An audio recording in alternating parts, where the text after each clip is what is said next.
Late one night, my friend Lucas and I found ourselves at an old, nameless set of tracks, hidden from the world and steeped in darkness. The air was thick with an unshakable sense of dread, and the only sound was the distant hum of the city far away. Little did we know, this night would be etched into our memories forever. I'm a graffiti artist, a tea artist, a tagger. The community is harsh and respect between artists is rare. That's why I prefer quieter spots, places where my art won't be seen by others. This train line was perfect. Endless cars, some newly decommissioned left to rot. Lucas, my friend, often comes along, though he's not into tagging himself. We enjoy each other's company, especially in these secluded spots. And we lit a joint and talked as we walked alongside the old, rusty freight train. Oddly, there wasn't a single tag on the entire train.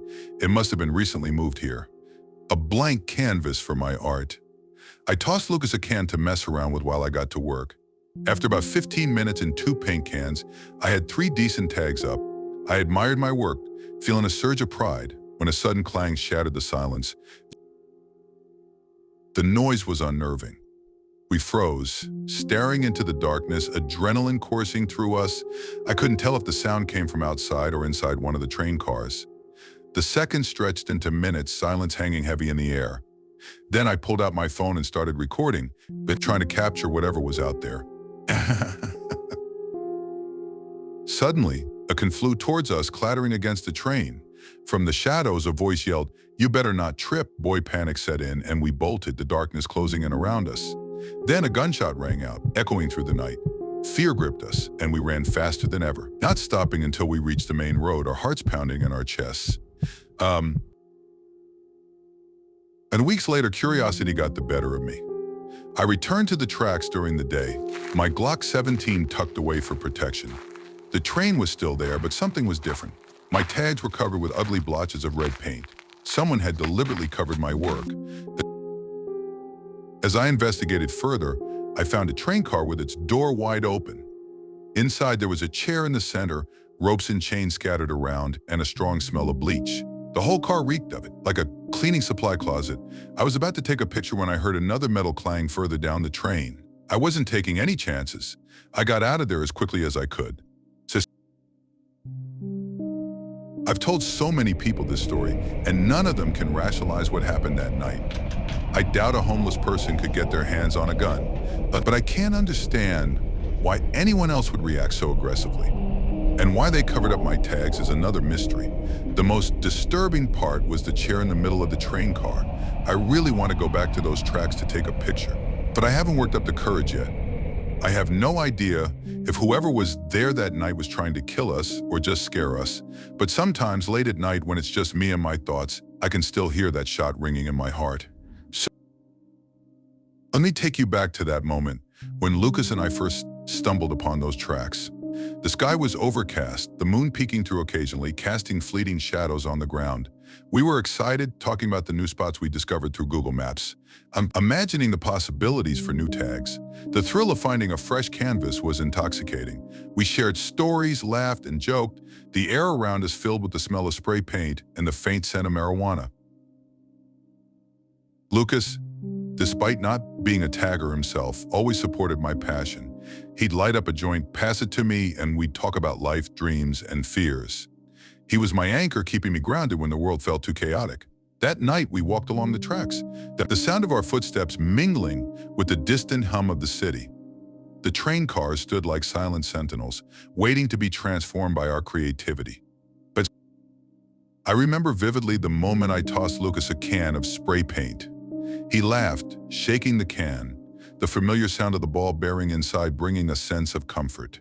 I got to work, the spray paint hissing as it left the cans, forming shapes and lines that would soon become my latest piece.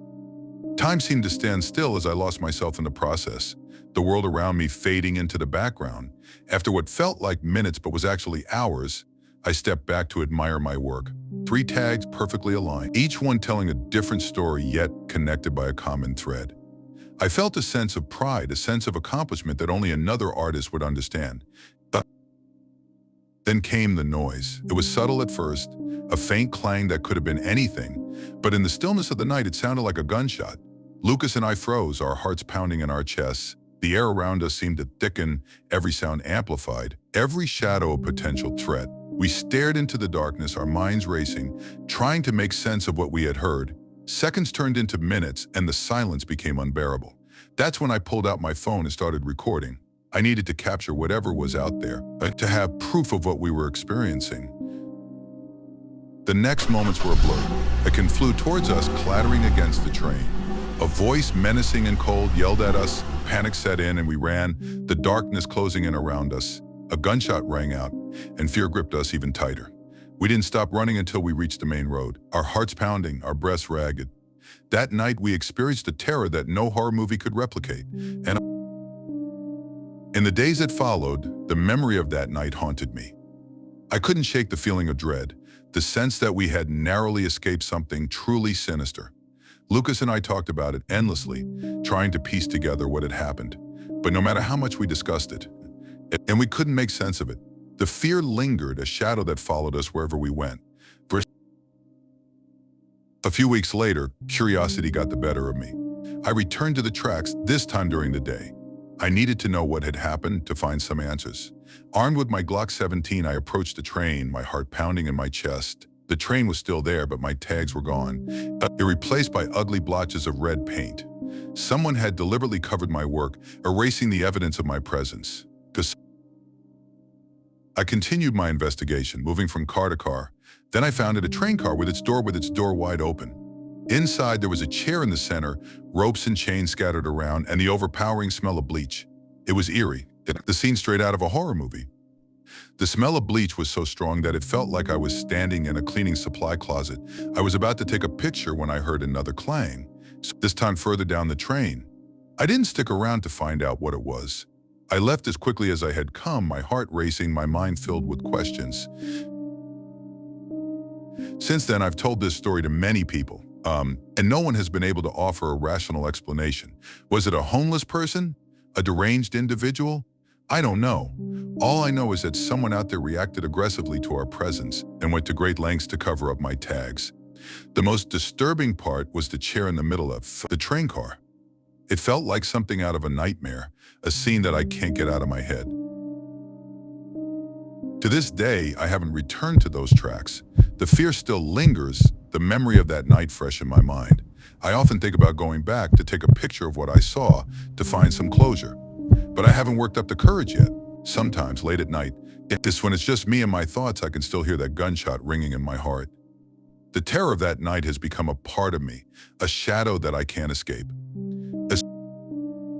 I often wonder what would have happened if we hadn't run. Would we have faced our attacker? Would we have discovered the truth behind the chair, the ropes, and the bleach? These questions haunt me, and I know I'll never have the answers. The night on the tracks remains a mystery, a dark chapter in my life that I can't close.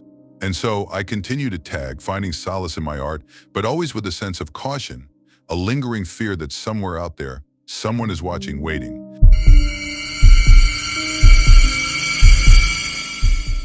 Tonight's tale is one that will make you reconsider every time you step into a subway station.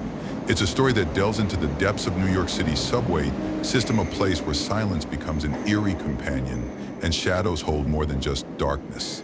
So, dim the lights, make sure you're comfortable, and get ready for a chilling journey beneath the bustling streets.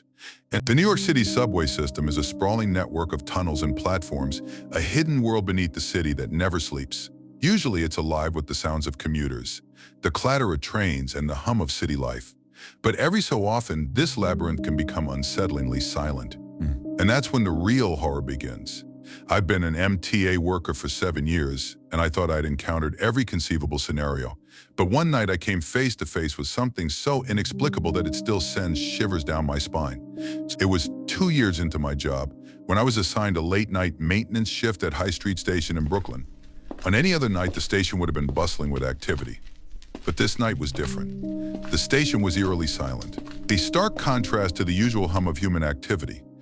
The stillness was so profound that it felt like the station had been abandoned, leaving behind an oppressive and unnerving quiet. And as I carried out my duties, the absence of noise felt almost tangible. The occasional distant rumble of a train passing overhead was the only thing breaking the silence. It was during this unnerving quiet that I heard it aloud. Metallic clang from somewhere down the track. The sound was so jarring and sudden that it nearly caused me to drop my mop. It was as if a heavy object had fallen onto the metal rail, and the echo of the clang seemed to reverberate through the tunnel. But I paused immediately, trying to identify the source of the noise. My initial thought was that it could be an animal or a piece of debris falling. These old stations were known for such disturbances. But just as I resumed my work, the clang came again, louder this time. My anxiety began to build. Was it possible that 2 chunks of the ceiling had fallen in such a short span of time? The thought was unsettling. Driven by a mix of curiosity and concern, I decided to investigate. I walked over to the tunnel entrance and peered into the darkness. The sight that greeted me was an impenetrable black void. It was then that I heard a child's voice, faint and filled with distress, calling out for help. The voice seemed so out of place in that silent, abandoned station that it sent a shiver down my spine. I hesitated, torn between my fear and my sense of duty. A child in trouble was not something I could ignore. So I descended onto the tracks, my flashlight casting a narrow beam of light into the tunnel. I called out, asking if the child was okay.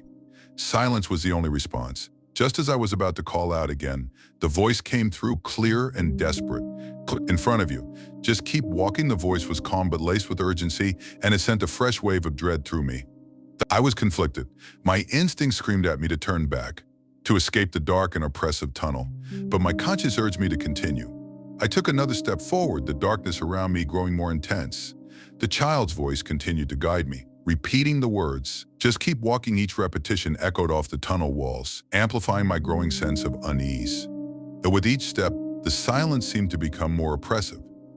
The tunnel stretched endlessly in front of me, its walls becoming indistinguishable in the deepening darkness. My flashlight flickered intermittently, casting eerie, but moving shadows along the tunnel walls.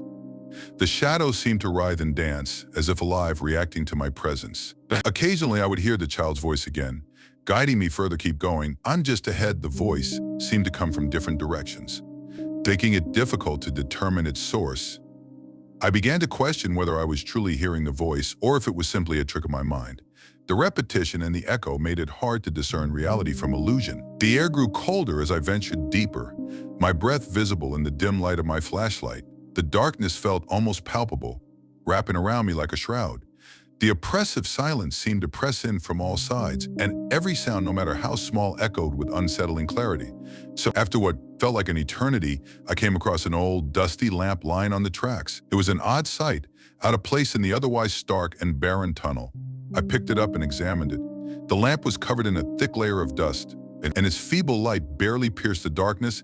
It seemed almost like a relic from another time, its presence incongruous with the modern surroundings. As I set the lamp down, I heard a new sound, a faint, shuffling noise coming from the end of the tunnel. The sound was unsettling, like something moving toward me, dragging along the ground. My heart raced as I tried to identify what was approaching.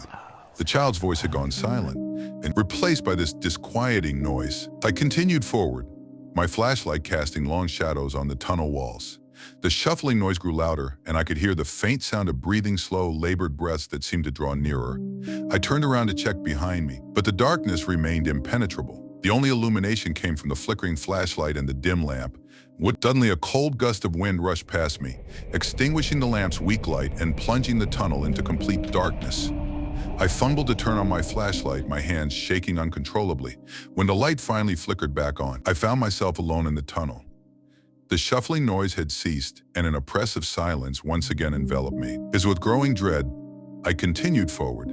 The tunnel felt like it was stretching endlessly in front of me, and my flashlight's beam seemed to shrink in comparison to the overwhelming darkness. My mind raced with possibilities, and trying to make sense of what was happening. Was this all an elaborate prank? Or was there something far more sinister lurking in the shadows? The minutes felt like hours as I pressed on, the tunnel's darkness becoming increasingly claustrophobic. My flashlight's beam began to waver again, and fatigue set in. I could feel my heartbeat echoing in my ears, every sound amplified by the oppressive quiet. The tunnel seemed to close in around me, and then just as I was about to reach the end of my endurance, I saw something that made my blood run cold, a figure in the distance, barely visible in the dim light. It was difficult to make out any details, but it appeared to be a small, shadowy form. I stopped in my tracks, frozen by fear. The figure seemed to be waiting for me, its presence adding a new layer of terror to the already horrifying situation. I took a deep breath and approached the figure slowly. The shadows seemed to shift and distort around it, making it difficult to discern its true shape. The air grew colder with each step, and the oppressive silence was broken only by the sound of my own footsteps. As I drew closer, the figure remained stationary, and the sense of dread grew even more intense. When I was within a few feet of the figure, I noticed that it was not moving. It was as if it was frozen in place, its presence hauntingly still. My flashlight illuminated the figure's features, revealing the pale, a ghostly visage of a child. The sight was both shocking and deeply unsettling. The child's eyes were wide with a mixture of fear and sadness, and its mouth was slightly open as if it was trying to speak. I reached out a trembling hand, but before I could touch the figure, it vanished into thin air, leaving me standing alone in the darkness. The sudden disappearance was so abrupt that it left me feeling disoriented and breathless. The tunnel was empty once more, and the oppressive silence returned. I stood there for a moment, trying to process what had just happened. The child's voice, the shuffling noise, the ghostly figure, all of it seemed like a nightmarish hallucination. But the chilling reality of the situation was undeniable. I turned and made my way back to the platform, my heart pounding and my mind racing with questions. As I emerged from the tunnel, the familiar sounds of the station trains passing overhead. The distant chatter of commuters returned, but they did little to comfort me. The events of the night had left me shaken and deeply disturbed. To this day, I can't explain what I encountered in that dark, abandoned tunnel. It remains a haunting mystery, one that I will never forget. And remember, next time you find yourself alone in a quiet, empty subway station, think of this story. Sometimes, the silence can be more frightening than the noise, and the shadows can hide more than just darkness. Stay safe out there, and always be aware of the unseen.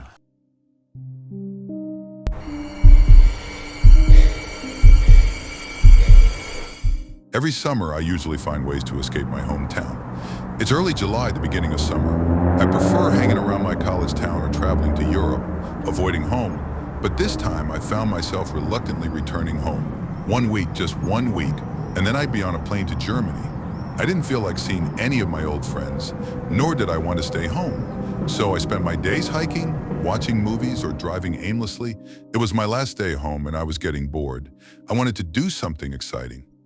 Back in the day, my friends and I used to train hop, a reckless activity I'd since cut out of my life.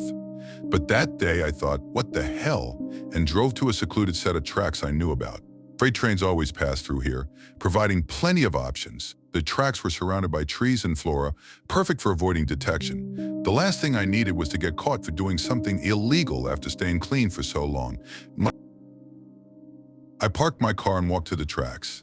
This specific set of tracks ran through the trees for a while before entering a tunnel. There was a small clearing on the other side, and then a massive bridge over the water. My friends and I used to ride the train across the bridge. But alone, I had no way of getting back to my car unless I wanted to walk 10 miles.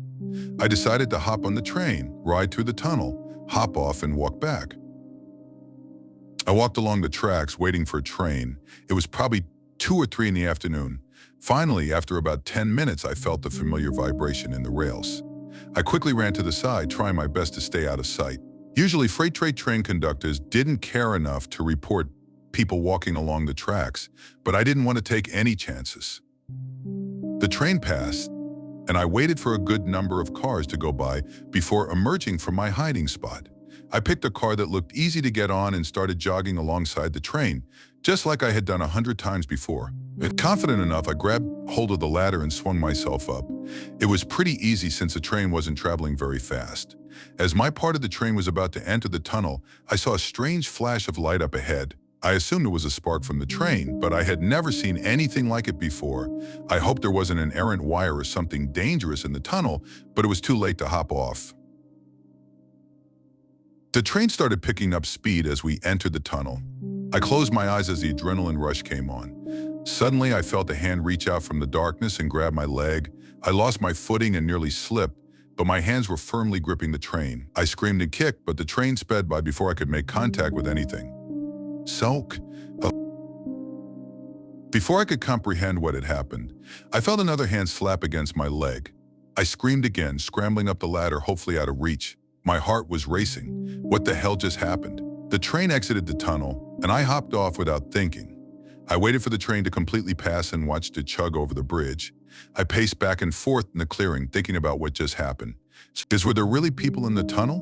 What could they possibly be doing there? Why the hell would they try to drag me down? All these thoughts and more raced through my mind when a stark realization struck me: the only way back to my car was through the tunnel. There was absolutely no chance in hell I was walking back through that tunnel with those people in there, especially since they'd be able to see my silhouette and I'd be walking through darkness. I sat on the ground for what felt like forever. There was no other option. I couldn't walk across the bridge without risking my life. A train could come along at any second, and the bridge was too long. I considered calling someone to come rescue me, but I wasn't even sure if they'd be able to do anything. The police weren't an option. I was breaking the law just being here. I had no choice. I picked up a rock and started making my way through the tunnel. There were 2 people in there, which I knew for a fact, but there could have been more. I had no idea. I got about halfway to the point where I felt the second set of hands when I heard something. A faint click was coming from somewhere in the tunnel. It sounded like a human clicking their tongue, but it could have been made by a machine. It was honestly hard to tell. I froze and thought to myself, continuing to walk this tunnel was a death sentence. I felt a rush of confidence and pulled out my phone. "You better stay back or I'll shoot," I threatened, my words echoing off the tunnel walls. There was a moment of silence. The clicking stopped as quickly as it had begun. I was obviously bluffing about having a gun, but I figured it was better to bluff than just walk in silence.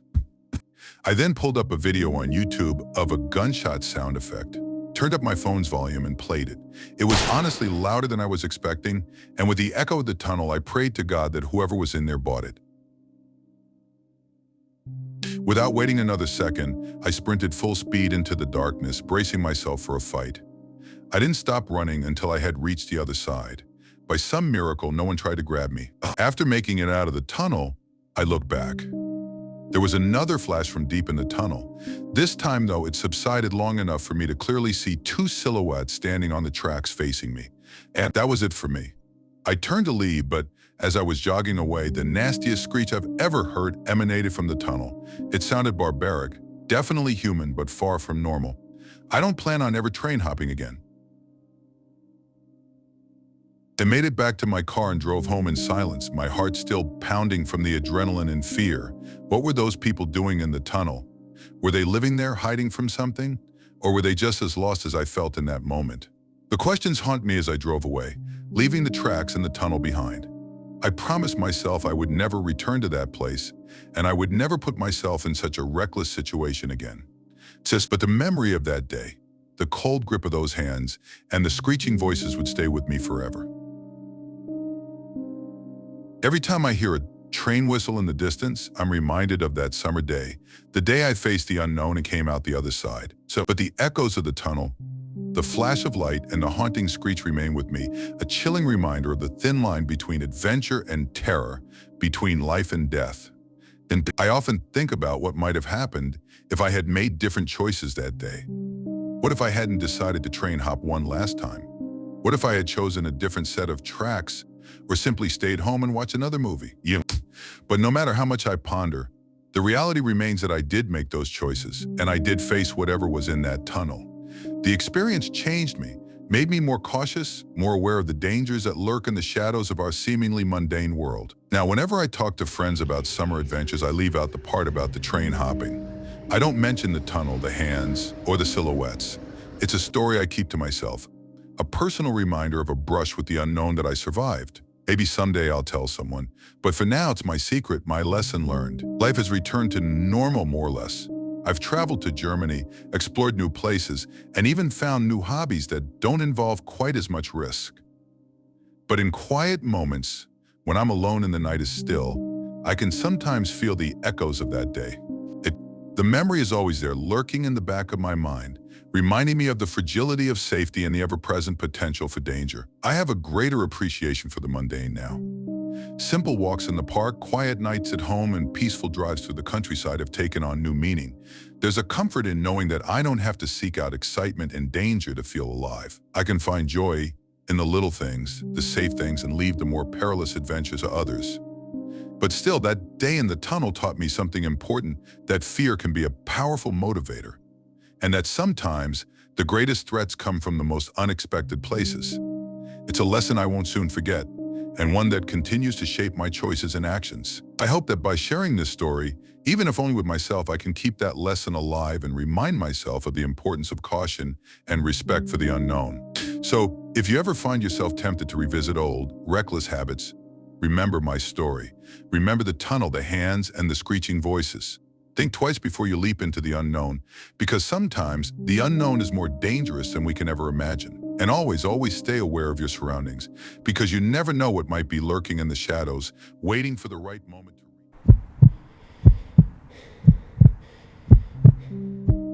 The New York City subway system is a scary place. I've been an MTA worker for 7 years, and nothing really surprises me anymore. The sheer number of bizarre and unsettling events one encounters while working the subways of New York is staggering. The New York City subway system is a scary place. I've been an MTA worker for 7 years, and nothing really surprises me anymore. The sheer number of bizarre and unsettling events one encounters while working the subways of New York is staggering. When friends and family ask if I have any stories, there is one that stands out among the rest. One that I can't explain, one that chills me in my core every time I think about it. This happened to me about 2 years into the job, but I remember like it was yesterday. When friends and family ask if I have any stories, there is one that stands out among the rest. One that I can't explain, one that chills me in my core every time I think about it. This happened to me about 2 years into the job, but I remember like it was yesterday. I was pretty acclimated to everything at that point.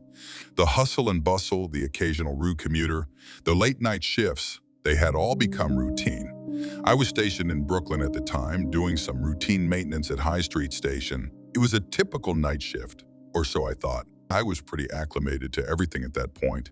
The hustle and bustle, the occasional rude commuter, the late night shifts, they had all become routine. I was stationed in Brooklyn at the time, doing some routine maintenance at High Street Station. It was a typical night shift, or so I thought. The station was deserted, which was unusual even for that time of night. There wasn't a soul on the platform. The emptiness gave the station an eerie feel, with the dim lighting casting long, haunting shadows. You're used to these subway stations overflowing with people, so seeing them empty and almost deserted was a strange adjustment to make. The flickering lights only added to the unsettling atmosphere. I hadn't seen a person on the platform in hours, and it was dead silent except for the buzz of the lights and the occasional passing train. The station was deserted, which was unusual even for that time of night. There wasn't a soul on the platform. The emptiness gave the station an eerie feel, with the dim lighting casting long, haunting shadows. You're used to these subway stations overflowing with people, so seeing them empty and almost deserted was a strange adjustment to make. The flickering lights only added to the unsettling atmosphere. I hadn't seen a person on the platform in hours, and it was dead silent except for the buzz of the lights and the occasional passing train. As I made my rounds, I couldn't shake the feeling that something was off. The air felt heavy, as if it were charged with an unseen electricity. The usual hum of the station, the background noise that I had grown accustomed to, seemed muffled, almost like the station itself was holding its breath, waiting for something to happen. I chalked it up to my imagination running wild, the product of too many late-night shifts and not enough sleep. Out of nowhere, I heard a clang from somewhere down the track. It startled me so badly that I dropped my mop in shock.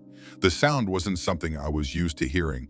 It was a sharp, metallic clang that echoed through the empty station. The best way I could describe it is like a rock being dropped on a metal rail. I stopped what I was doing and looked into the tunnel, my heart pounding in my chest, listening for other noises. After a while, I concluded that whatever I heard had either been caused by an animal or a falling piece of cement. These stations were pretty old, after all. I went back to work, not thinking too much about the sound. I tried to convince myself that it was nothing, just the old infrastructure making noises. But a part of me couldn't shake the feeling that something was off. As I resumed my work, I found myself glancing over my shoulder more frequently, my senses on high alert.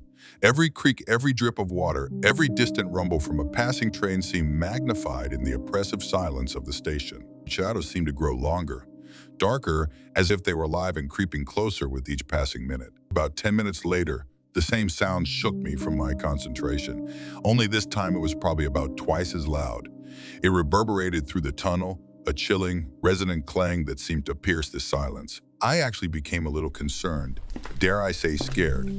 Was it really possible that 2 chunks of the ceiling had fallen in the span of 10 minutes? I put down my supplies and walked over to the tunnel entrance, trying to be quiet.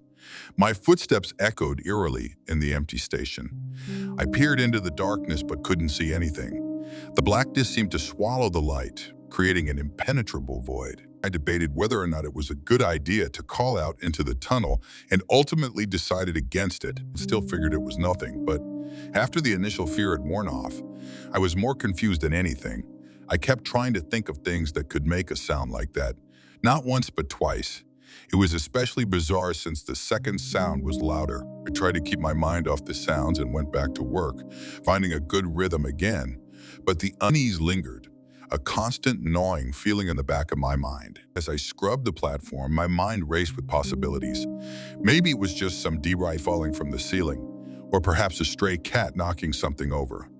But then again, the sounds were so deliberate, so precise, it was hard to believe they were accidental. The rational part of my brain tried to find logical explanations. But the primal part, the part that senses danger, was screaming at me to get out. I was almost done with my work on this platform and was pleased that I'd get to leave this weird station soon. As I was wrapping things up, I heard something that gave me chills. A child's voice calling out for help from inside the tunnel, sounding like he was in distress. The voice was faint at first, barely audible over the ambient noise, but it grew louder, more desperate. I instantly stopped what I was doing and made my way over to the edge of the platform. I hesitated for a few seconds, my heart racing, before deciding that a child in anguish wasn't something my moral conscience would allow me to ignore. I walked down the steps leading onto the tracks, each step feeling heavier than the last, and waited for my eyes to adjust to the darkness. The tunnel seemed to stretch endlessly, a yawning chasm of blackness. I shouted into the tunnel, asking if the kid was okay. No response. That's weird, I thought, starting to feel nervous about this encounter. Just then, the kid's voice rang out again, repeating his call for help. The desperation in his voice was palpable, sending shivers down my spine. I yelled back, asking if he could hear me. He responded, yes, and I asked where specifically he was. There was a brief moment of silence before he just said, in front of you, just keep walking. I really didn't want to, but I couldn't just leave some helpless kid all alone on those tracks. It was dangerous. The tracks were a maze of steel and concrete, a place no child should ever be. I began walking forward, each step feeling like an eternity, when something dawned on me. I yelled into the darkness one more time, asking the kid what was wrong. An uncomfortable pause again before the kid responded, just keep walking. I didn't like that. My eyes finally adjusted to the darkness, and I was able to slightly make out what was in front of me. There actually was what looked like the shadow of a kid just up the tracks, but there was something else that almost made me scream in fear. Another shadow, this one much taller, obviously an adult. My blood ran cold, and I stopped in place. This wasn't happening to me. Just shadows seemed to flicker and waver as if they were alive. As slowly as I could, I turned around and made my way back to the platform. Luckily, I wasn't chased on the way back. The kid shouted, wait, where are you going? Once I reached the platform, but I wasn't sticking around another second. His voice echoed, filled with a strange mix of desperation and anger as I hurried back to the platform. I couldn't shake the feeling of eyes watching me, of something lurking just beyond the reach of the dim station lights. The shadows seemed to close in around me, suffocating in their darkness. My mind raced with thoughts of what could have been out there, who could have been out there. I imagined all sorts of scenarios, each one more terrifying than the last. What if it was a trap? What if that child was just bait, luring me into the clutches of some deranged psycho? Fear was almost paralyzing, but the adrenaline kept me moving. I reached the platform and quickly climbed back up, my hands trembling as I gripped the edge. Once I was back on the platform, I felt a slight sense of relief, but it was fleeting. The sensation felt different now, more oppressive, more sinister. The once familiar surroundings now seemed alien and hostile. I fumbled for my phone, my fingers shaking as I dialed 911. When the operator answered, I tried to explain what had happened, but my words came out in a jumbled mess. I took a deep breath, forcing myself to calm down, and recounted the events as clearly as I could. Police arrived quickly, their flashing lights casting eerie shadows on the station walls. I watched as they swarmed the platform, their radios crackling with static and urgent voices. They began searching the tunnels, their flashlights piercing the darkness. I stood off to the side, feeling helpless and shaken. After what felt like an eternity, One of the officers approached me. He held up a small worn sneaker, the kind a young child would wear. My heart sank at the sight. The officer explained that they had found it lying in the tunnel, and they believed it could indicate a struggle. The police continued their search for hours, scouring every inch of the tunnels and checking every available database for missing children. Despite their efforts, they found no other signs of the child or the mysterious adult figure. Day, it was as if they had vanished into thin air. The uncertainty gnawed at me, the unanswered questions haunting my thoughts. Who were they? What had happened down there, and why had it felt so deliberately sinister? The days that followed, I couldn't stop thinking about that night. Every time I closed my eyes, I saw the shadows, heard the desperate voice of the child.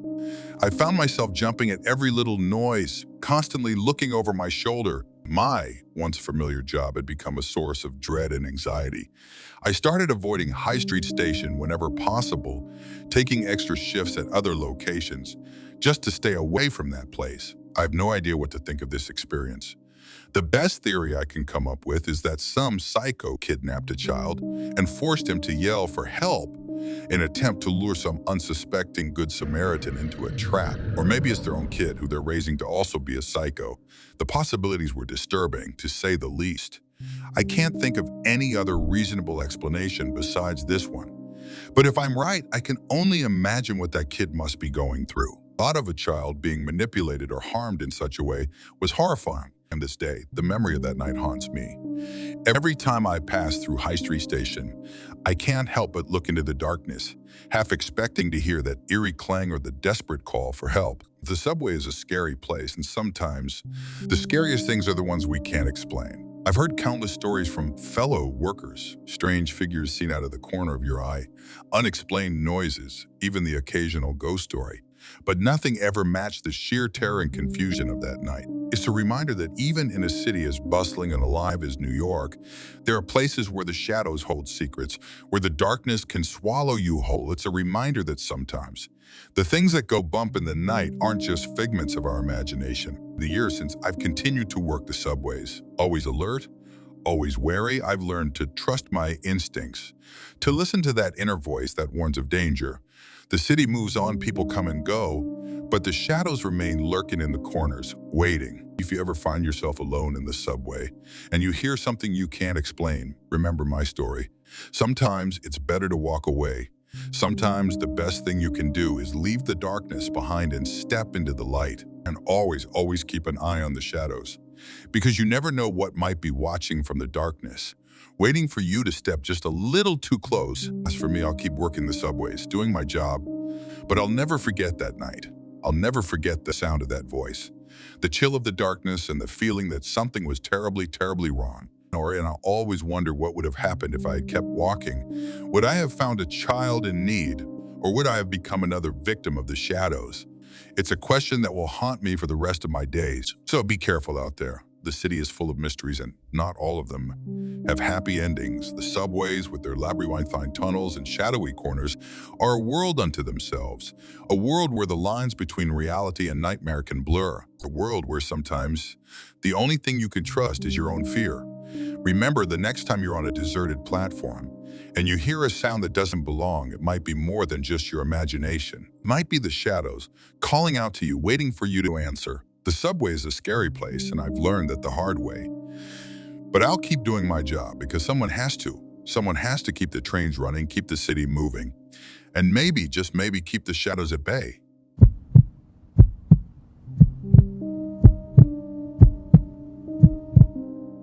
Returning home for the summer was never my idea of fun. I'd spent years finding ways to avoid it, either by staying in my college town or traveling to Europe. But this time, there was no escape. I had to face a week in my old town before my flight to Germany. Days seemed to drag on endlessly, filled with mundane activities like hiking, watching movies, and driving around with no destination in mind. On the last day, I grew restless. The monotony was unbearable, and I craved something thrilling, something that would make me feel alive. That's when the idea of train hopping came to mind. It was a reckless activity from my past, one I had given up long ago, but now it seemed like the perfect way to break the routine. I remembered a secluded set of tracks surrounded by dense trees and overgrown plants. It was the ideal spot for train hopping, far from prying eyes. I drove to the location, parked my car, and made my way to the tracks. Tracks running through the forest, leading to a tunnel, a small clearing on the other side, and a massive bridge over water. Up on a train, ride it through the tunnel and hop off on the other side. Then I'd enjoy a peaceful walk back to my car. As I waited for a train to pass, the familiar vibration in the rails signaled its approach. I quickly moved to the side, hiding among the trees. Freight train conductors usually didn't care about people on the tracks, but I didn't want to take any chances. When the train passed, I picked a car that looked easy to board and began jogging alongside it. With practiced ease, I grabbed hold of the ladder and swung myself up. The train wasn't moving very fast, making it an easy climb. As my car approached the tunnel, I saw a strange flash of light. It didn't look like a spark from the train. It was something different, something I'd never seen before. A sense of unease washed over me, but it was too late to back out. The train entered the tunnel, and I braced myself for the darkness. Just then, a hand reached out from the shadows and grabbed my leg. I nearly lost my footing, but my hands were firmly gripping the train. I screamed and kicked, but the train sped by before I could make contact with anything.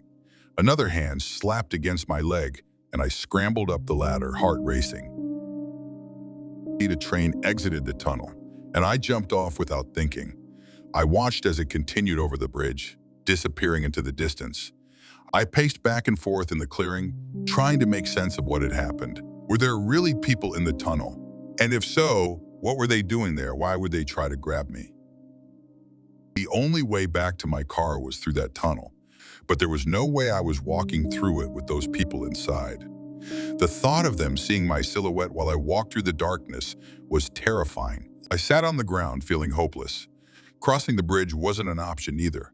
A train could come along at any moment, and the bridge was too long to cross safely. I considered calling someone for help, but I wasn't sure if anyone would be able to do anything. The police weren't an option. I was breaking the law just being there. I had no choice. I picked up a rock and started making my way through the tunnel. I knew there were at least 2 people inside, but there could have been more. I had no idea what I was walking into. Halfway through the tunnel, near the spot where I had felt the second set of hands, I heard a faint clicking sound. It was coming from somewhere in the tunnel, and it sounded like a human clicking their tongue. It could have been a machine, but it was hard to tell. I froze, realizing that continuing to walk through the tunnel might be a death sentence. A rush of confidence surged through me, and I pulled out my phone. "You better stay back or I'll shoot," I yelled, my voice echoing off the tunnel walls. There was a moment of silence, and then the clicking stopped. I was obviously bluffing about having a gun, but I figured it was better to bluff than to walk in silence. Desperate, I pulled up a video on YouTube of gunshot sound effects, turned up my phone's volume, and played it. The sound was louder than I expected, echoing through the tunnel. I prayed that whoever was in there would believe my bluff. Without waiting another second, I sprinted full speed into the darkness, bracing myself for a fight. I didn't stop running until I reached the other side. Miraculously, no one tried to grab me. Once I was out of the tunnel, I looked back. Another flash of light came from deep inside the tunnel. This time, it subsided long enough for me to clearly see 2 silhouettes standing on the tracks, facing me. That was it for me. I turned to leave, but as I was jogging away, I heard the nastiest screech I'd ever encountered.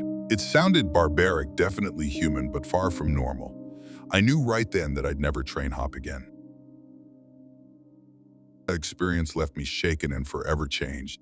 I returned home, packed my bags, and eagerly awaited my flight to Germany.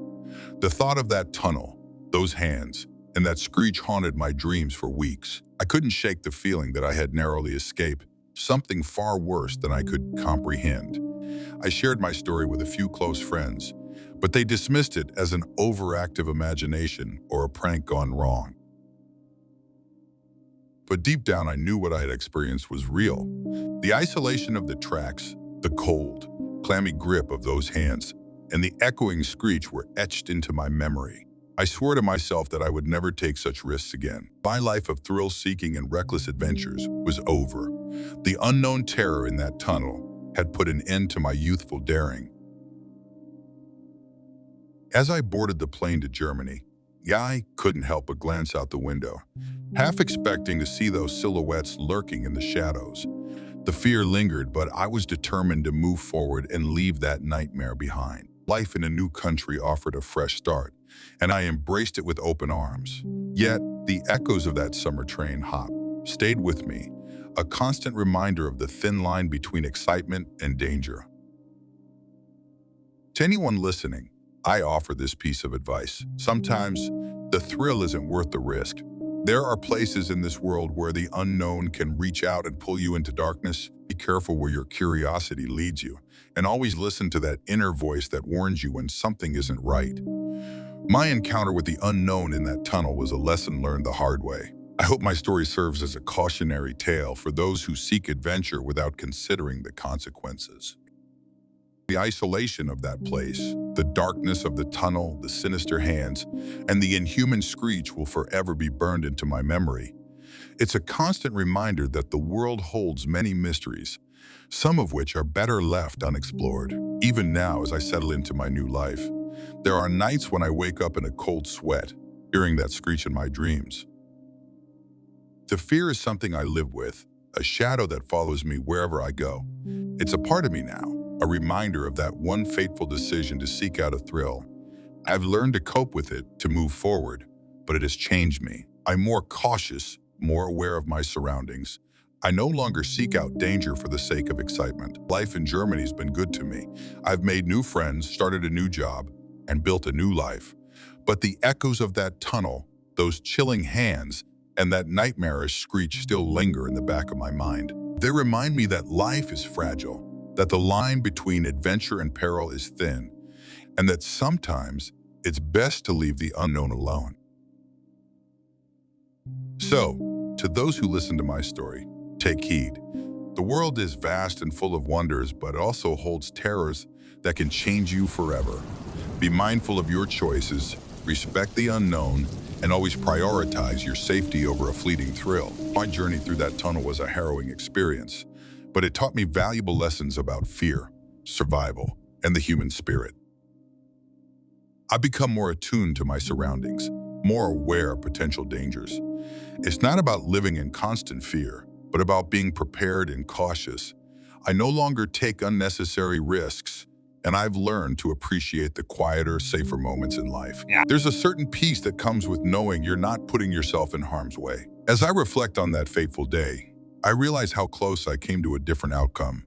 The thought of what could have happened if those hands had succeeded in pulling me off the train, or if I had encountered something worse in that tunnel, sends chills down my spine. I am grateful for the second chance, for the opportunity to learn and grow from the experience. This story isn't just about a summer adventure gone wrong.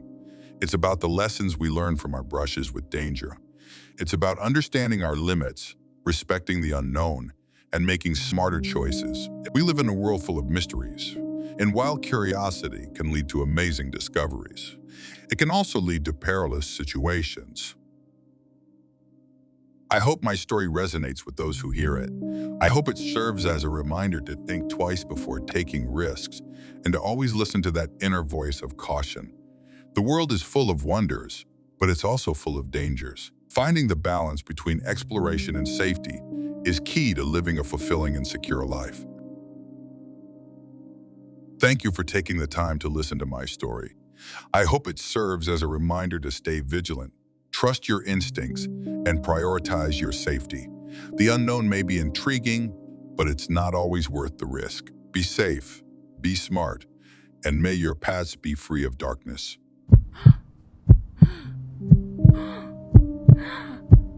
The abandoned train tracks stretch endlessly into the darkness, their rusted rails vanishing into an impenetrable void. The night was eerily silent, save for the occasional rustle of leaves disturbed by a chill breeze. The air was heavy with the musty scent of rust and decay, a grim reminder of the track's long disuse. As I made my way along the tracks, each step seemed amplified in the stillness. My senses were heightened, every small sound sending ripples of unease through me. The oppressive quiet was suddenly broken by a distant clang, its metallic echo cutting through the night with a chilling resonance. My heart raced, pounding against my ribcage as if trying to escape. The shadows seemed to stretch and twist, drawing closer with a menacing, almost sentient intent. Each echo seemed to magnify the silence, making every creak of the old train cars sound like a distant, ominous threat. The darkness seemed to pulse with an almost tangible sense of foreboding, as if something or someone was lurking just out of sight, waiting for the right moment to reveal itself. Hey there, I'm Alex. By day, I'm just an ordinary guy, blending into the monotony of a typical job and a predictable routine. But when night falls, I transform into something else, entirely, a graffiti artist, or as some might call it, a delinquent. I embrace both labels because they encapsulate my nocturnal passion and the secretive world I inhabit. The tagging community is notoriously ruthless, marked by fierce competition and a lack of respect among artists. This harsh environment has driven me to adopt a more inconspicuous approach. I seek out quieter, less traveled spots where my art remains untarnished by the competition and unseen by the general public. It's a solitary pursuit, but it allows me to lose myself in the act of creation without interference. One night, my friend Lucas and I decided to explore a set of old train tracks I discovered earlier that day on Google Maps. Lucas isn't deeply invested in graffiti, but he enjoys the thrill of these nocturnal escapades just as much as I do. We arrived at the tracks, our spirits high, sharing a joint and reveling in the freedom of the night. Our laughter mingled with the cool night air as we approached the old, rusty freight train. The train's massive derelict presence loomed in the darkness, its metal surfaces scarred by years of exposure. The sight was oddly captivating, its unblemished surface a blank canvas that seemed to beckon me. What struck me as peculiar was the train's pristine state. Not a single tag marred its sides. The excitement of having such a perfect surface for my work was palpable, even as a faint sense of unease tugged at the edges of my mind. I tossed Lucas a can of spray paint, nudging him to join in while I began working on my own piece. The first few strokes of paint felt like a defiant proclamation against the night silence. About 5 minutes later, I stepped back to admire my work, each tag meticulously placed, added to a growing sense of satisfaction. As I moved to the next car, the contrast between the vibrant colors and the untouched metal was striking. The train's silence was both comforting and unsettling. The air seemed charged, as if holding its breath. As I completed my third tag, I threw the empty cans back the way we had come, savoring the satisfying clatter they made. Lucas had rolled and lit another joint, his attention shifting away from the paint I'd given him. I joined him despite my usual aversion to smoking too much weed, which often triggered my anxiety. We chatted and smoked, enjoying the serene night. The sound of our laughter seemed to dissolve into the stillness, creating a strange juxtaposition between our lighthearted conversation and the encroaching darkness. Suddenly, a muffled clang rang out behind us. The sound was abrupt, cutting through the tranquility with an unnerving clarity. We froze, our conversation halting mid-sentence as we turned to look into the darkness. The shadows seemed to writhe, shifting in a way that was almost deliberate. The stillness was replaced by a growing tension, as if the night itself was holding its breath, waiting for something to happen. I scanned the surroundings, trying to pinpoint the source of the sound. My senses were on edge, every small noise magnified in the oppressive quiet. The train cars loomed like silent sentinels, their empty spaces seeming to conceal secrets of their own. Lucas, now visibly anxious, glanced around with a nervous energy. I tried to brush off the unsettling feeling, focusing on the work at hand, but the eerie clang had already made its mark. The tranquil night had been disrupted, and with it, a creeping sense of dread began to seep into my thoughts. The night continued, but the earlier sense of excitement was now overshadowed by a growing unease. As we worked, the feeling of being watched became more pronounced. The shadows seemed to deepen, stretching and twisting in ways that defied explanation. Every creak of the train cars and every whisper of wind seemed amplified, as if the very environment was conspiring to unsettle us. Lucas's demeanor shifted from relaxed to tense. He was no longer casually enjoying the night, but instead seemed increasingly paranoid. His movements were jerky, his eyes darting around as if expecting something to leap from the darkness at any moment. I, too, found myself struggling to maintain my composure. The earlier thrill had given way to a gnawing anxiety that I couldn't shake. Each sound seemed to echo with a sense of foreboding, heightening my sense of vulnerability. The train, once a canvas of possibilities, now felt like a stage for some dark, unseen drama. As I finished my final tag, I felt a chilling draft that seemed to seep into my very bones. The temperature seemed to drop, and a heavy silence descended. The sense of being watched grew stronger, an oppressive weight that pressed down on me. I threw the last of the empty cans back along the tracks, their clattering sound piercing the stillness. The noise felt out of place, like a discordant note in an otherwise silent symphony. We decided to leave, the once exhilarating night now overshadowed by an unsettling atmosphere. As we walked away from the tracks, the shadows seemed to stretch and follow us, their dark forms lingering at the edges of my vision. The feeling of being watched persisted, a lingering unease that followed us every step of the way. The distance between the train tracks and our destination seemed to stretch, each step feeling heavier than the last. Lucas remained unusually quiet, his earlier excitement replaced by a palpable tension. The journey back was fraught with an eerie silence, the weight of the night's events hanging heavily over us. As we reached the end of the tracks, I couldn't shake the feeling that we had left something behind, something that had watched us from the shadows, its presence palpable even in our departure. The once familiar sounds of the night now seemed alien, each rustle and creak magnified by the residual fear that clung to me. As we parted ways, I glanced back at the tracks one last time. The train, now a dark silhouette against the night sky, seemed to harbor its secrets, its unblemished surface, a stark contrast to the growing dread that accompanied us throughout the night.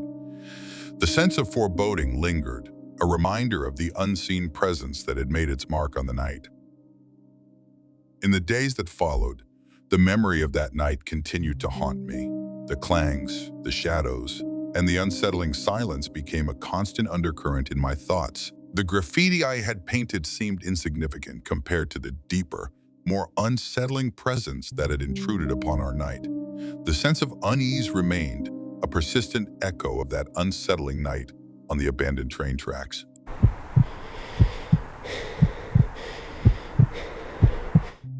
We moved into this house a few days ago, thinking it was a great deal. It's about 500 feet from the tracks, which seemed fine at first.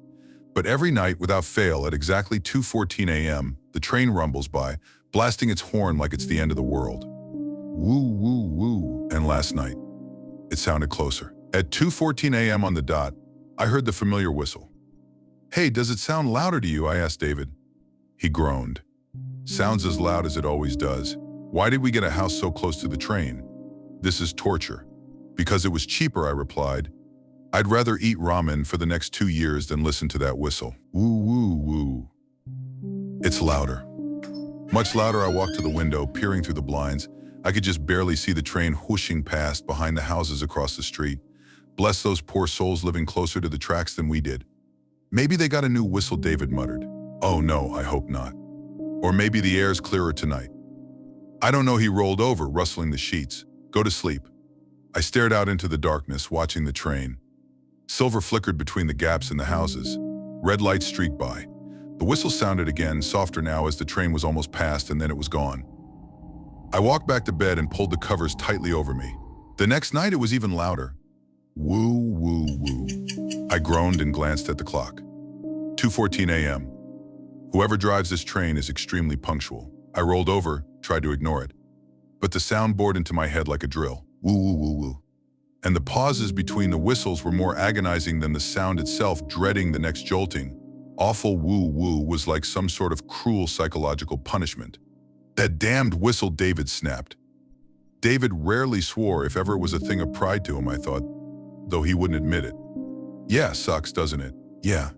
And you're right, it does sound louder," David said, turning toward me. "And you know what? I've never seen that train during the day. It's like it's trying to wake everyone up." That was a weird thought. He was right. I'd never heard it in the daytime. But there must be some explanation for that, right? I'm no train expert, but don't some freight trains only run at night? So they don't have to worry about cars piling up at the train crossings? Maybe it only runs at night, I said. What, only one train runs on those tracks at 2:14 a.m.? Makes no sense. I walked over to the window again. There it was, coasting through the darkness, the metallic thrumming of the wheels rumbling through the air. Then the whistle woo-woo-woo. The houses across the street were all dark, undisturbed by the noise right behind them. Maybe in time we'd get used to it too. Midpoint twist, major revelation, or twist that alters the narrative direction. Narrator that morning was tough. I fumbled through my routine, almost brushing my teeth with anti-itch cream. As I walked out into the driveway, I saw one of our older neighbors in her pink jumpsuit doing her morning walk. She looked energetic and spry, which seemed almost superhuman this morning. "Good morning," she said with a bright smile. "Good morning," I replied. She was almost out of sight when I remembered she lived in the house across the street, right in front of the train tracks. "Hey, Gertrude," I called. "Yes, dear." "Didn't the train keep you up last night?" Her smile didn't waver. "No, dear. Didn't even hear a train last night." "Really? You didn't?" I stopped. She'd already turned around, power walking her way around the bend. I sighed and got in the car. Work was physically painful. Just keeping my head from flopping on the desk was a struggle. My brain was in a fog despite the 2 cups of coffee I downed, and I made no progress on the report due Tuesday. When I pulled into the driveway at 5 p.m., I knew what I had to do. I was going to look at the train tracks. I don't know why I did it exactly. Maybe it's the same reason people want to see the face of the masked man who mugged them or broke into their home. Somehow, coming face to face with your tormentor is oddly satisfying. But nothing prepared me for what I found. I walked straight across the road in between 2 houses, hoping no one saw me. I was probably trespassing. To my left, there was a little plastic slide in the backyard, just a few feet from the tree line in front of the tracks. What? Someone lets their kids play out here? So close to the tracks? I glanced at the other backyard. It held a cute little patio area, which again was pretty close to the tracks. Boy, these people had really gotten used to the train. I trudged ahead, to the tree line. Beyond, I could see the space where the train flew by every night. My pulse quickened. This was the moment. I stepped into the underbrush, took a deep breath and peered out. My heart stopped. The tracks were abandoned, twisted, overgrown, cracked. The wood was rotten, splintered. Wayward weeds and even small shrubs had burst up through the space between the railroad ties. I looked left, then right. The tracks extended in either direction, 3 muddy feet below me, as far as the eye could see, but it wasn't a clean tunnel through the underbrush. Branches poked out into the area, and the foliage crept forward, ready to overtake the tracks. "Excuse me," a voice said behind me. I whipped around. A tired mother stood behind me, her hair in a messy bun, holding the hand of a 3-year-old girl. "Can I help you with something?" she asked, more of a warning than a question. Sorry, I just. "The tracks there. Do trains ever come by?" She shook her head. "No, they've been abandoned for a good 5 years, but I've been hearing a train. Every night, at 2:14 a.m., the woman's face paled. "You should go," she said hurriedly. Then she turned around and swiftly walked back into her house, dragging her daughter behind her. Climactic sequence characters confront horror threat, leading to peak tension. When I got back to the house, David was already there, eating leftover pasta for dinner. "David," I said breathlessly. "The tracks are abandoned." He stared at me, stopping midway through a bite of pasta. "The train tracks across the street. They're abandoned. No train's been on them for 5 years. That's impossible. We hear that train every night." "Well, no trains have been there. There are weeds everywhere and the trees." I said, "That's impossible." He suddenly slammed his fist down on the table. The silverware rattled. All I could do was stare. David was always soft-spoken, never raised his voice, never swore. Hitting the table or anything, for that matter, was something I couldn't even picture him doing.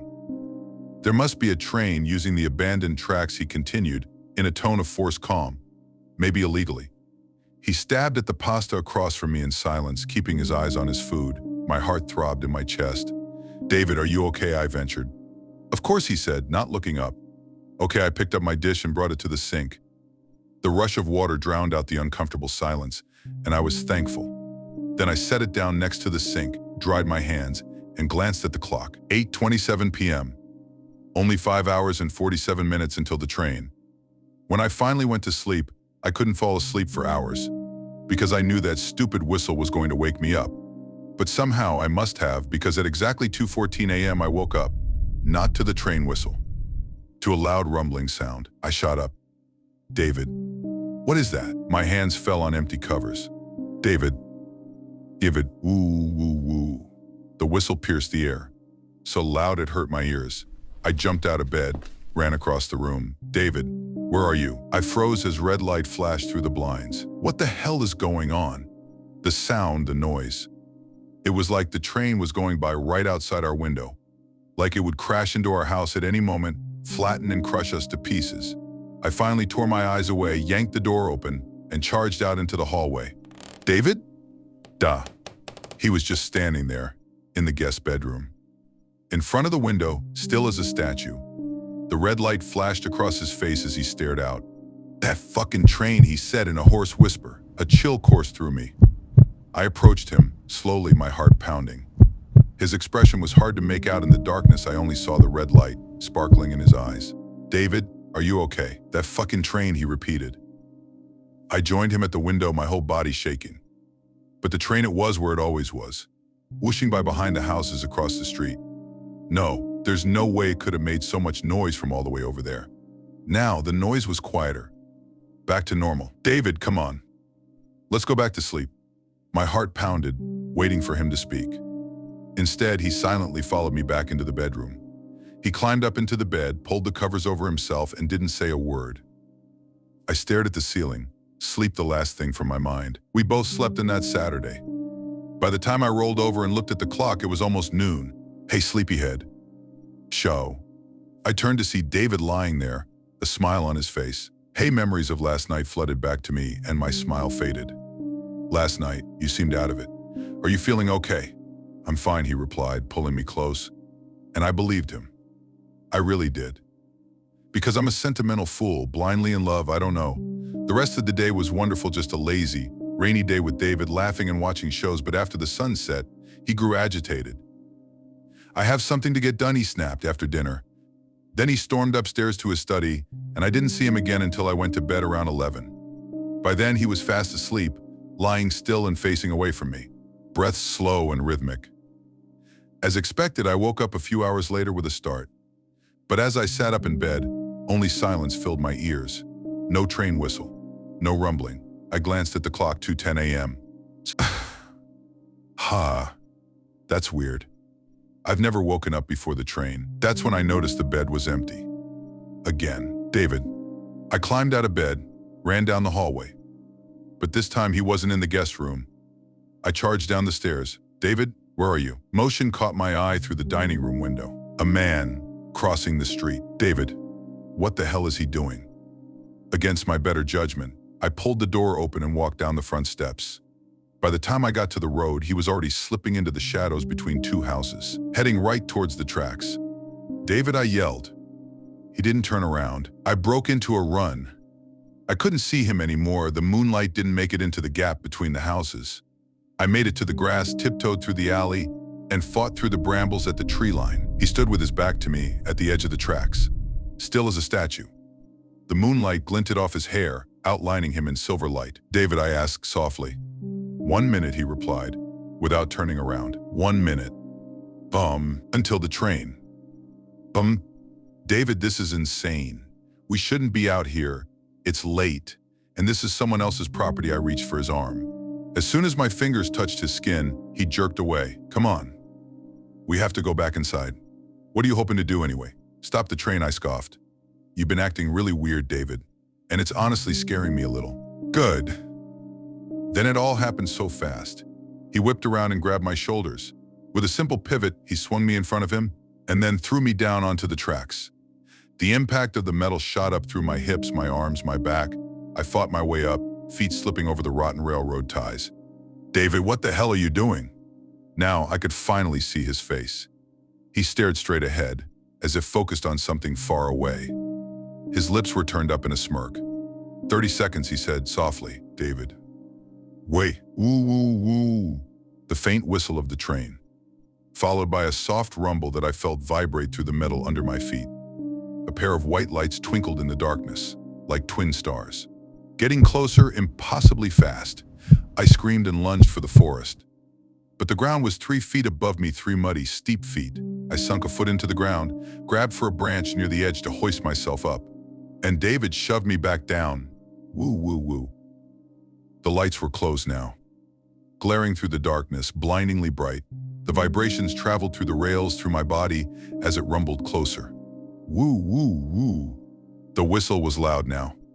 Deafeningly loud. I launched myself towards the forest, scrambling for purchase. I can't die here. I can't. The train is coming in. Oh God, it's so close I could feel the wind rustling my hair, the heat coming off it, the rumble suffusing through every part of my body. I sunk my foot in the earth again, clawing my way up. The wind whooshed at my back. A hand grabbed mine.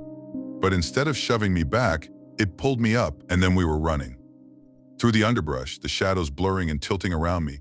Woo, woo, woo, the train rocketed past behind us, in a gust of wind. Red light flit over the grass, and the rumble filled my ears. Are you okay? A mess of brown hair, a young face. It wasn't David, it was the mother I'd encountered yesterday, the one who told me the tracks were abandoned. My husband, I don't know what he. She squeezed my hand and looked into my eyes. Don't worry, he can't hurt you now. I stared at her, my heart pounding. What are you saying? The train only takes the ones who will hurt, she replied, her voice melting into the thunder of the train. But David would have hurt you, sooner or later. It was only a matter of time. The train only brings out what is already there. I glanced back at the train. Silver streaked through the branches, red lights flashed. But there was no silhouette standing next to it. David was gone. David was gone. Where is it going? I asked, my heart throbbing in my chest. She looked at me, grimly, in the darkness. I think you know.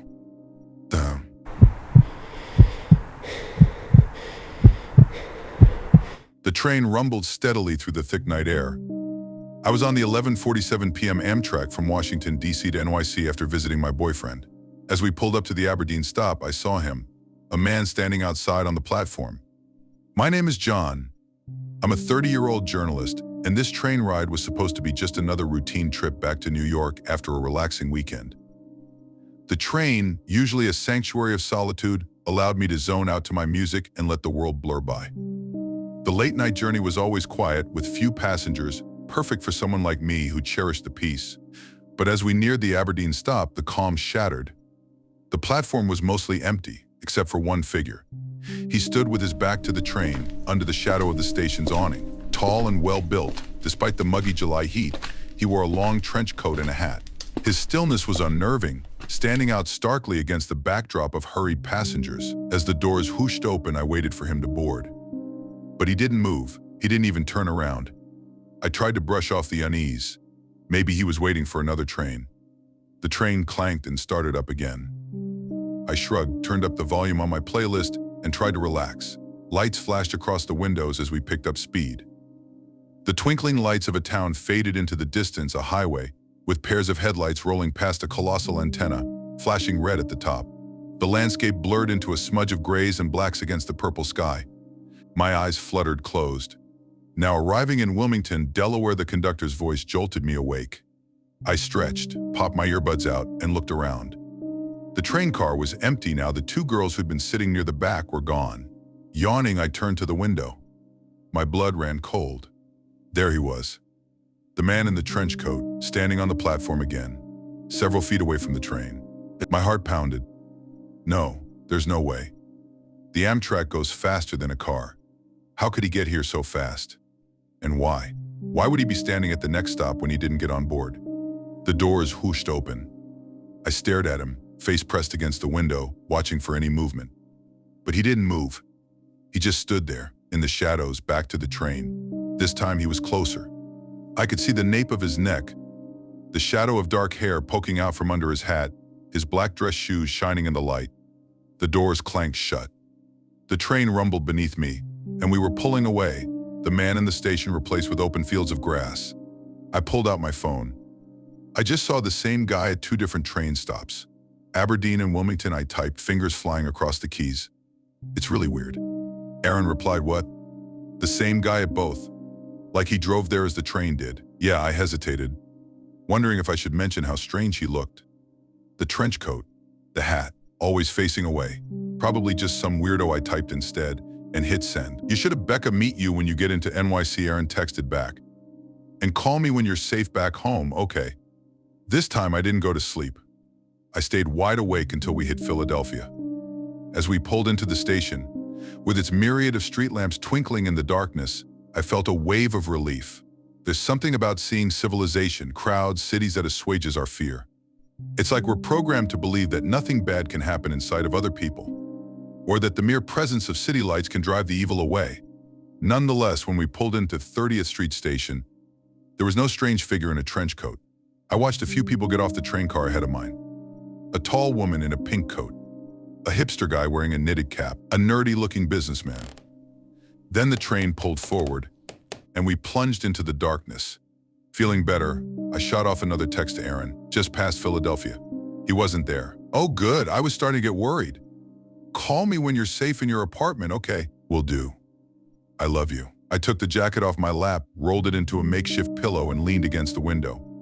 The darkness whipped past and soon I was dozing off again. Now arriving in Cornwall Heights, PA, I blearily opened my eyes. The station was small, a little shack attached to the platform. As the only lit structure, it seemed to float in the darkness, disconnected from the rest of the world. And standing there alone on the platform was the man in the trench coat. I jerked back. No, I whispered. It can't be. He faced the train now, but his head was cut off by the height of the window. I could only see his black shoes, the buttons rising up his coat. Who the hell are you? Why are you following this train? I sat there, frozen with fear, my mind racing. The doors hissed open. This time he moved.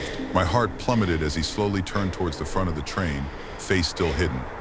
Then he took a step, a slow, deliberate step towards the back of the car. Then another, and another. Muggy heat crept in from the doors. Sweat ran down my neck. Move, I thought desperately to the train. Please move, please. The doors clanked shut. The train groaned into motion. Relief flooded me. It's okay. I'm okay, I repeated in my head, trying to steady my pounding heart. The train swayed as it picked up speed, racing through the darkness. I'm okay. Click. A small sound coming from behind me. I whipped around. No, he was inside. He stood in the vestibule at the back of the car, facing away from me, trench coat hanging loosely from his shoulders. I jumped out of my seat, backed along the aisle. No, I turned and ran for the next car. Pounded the open button. The doors whooshed open. I ran inside, glancing behind me. He was halfway down the aisle now. Back still towards me. I bolted. The doors slid open into the next train car. Help, I shouted. But this car was empty too, just like the last. Can anyone hear me? Help. The lights flickered, then went out. Static crackled over the speakers. Help. Whoosh. The vestibule doors opened. He faced me now. His face was hidden in the shadows of his hat, but I could make out a long nose, a twisted mouth, grotesque proportions that didn't seem quite human. He took slow, heavy steps towards me. Then he stopped. What do you want? I screamed. His head canted to the side. Why are you following me? Silence.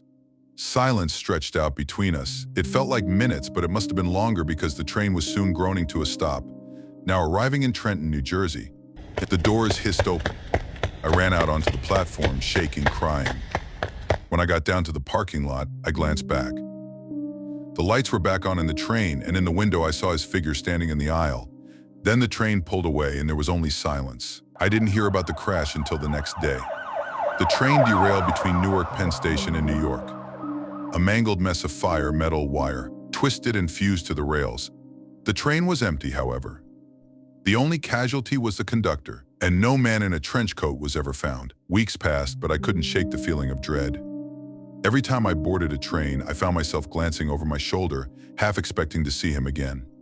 The memory of his twisted figure haunted me, a constant reminder of that night. Even now, as I write this, I can't help but feel like he's still out there watching, waiting. Maybe next time, I won't be so lucky.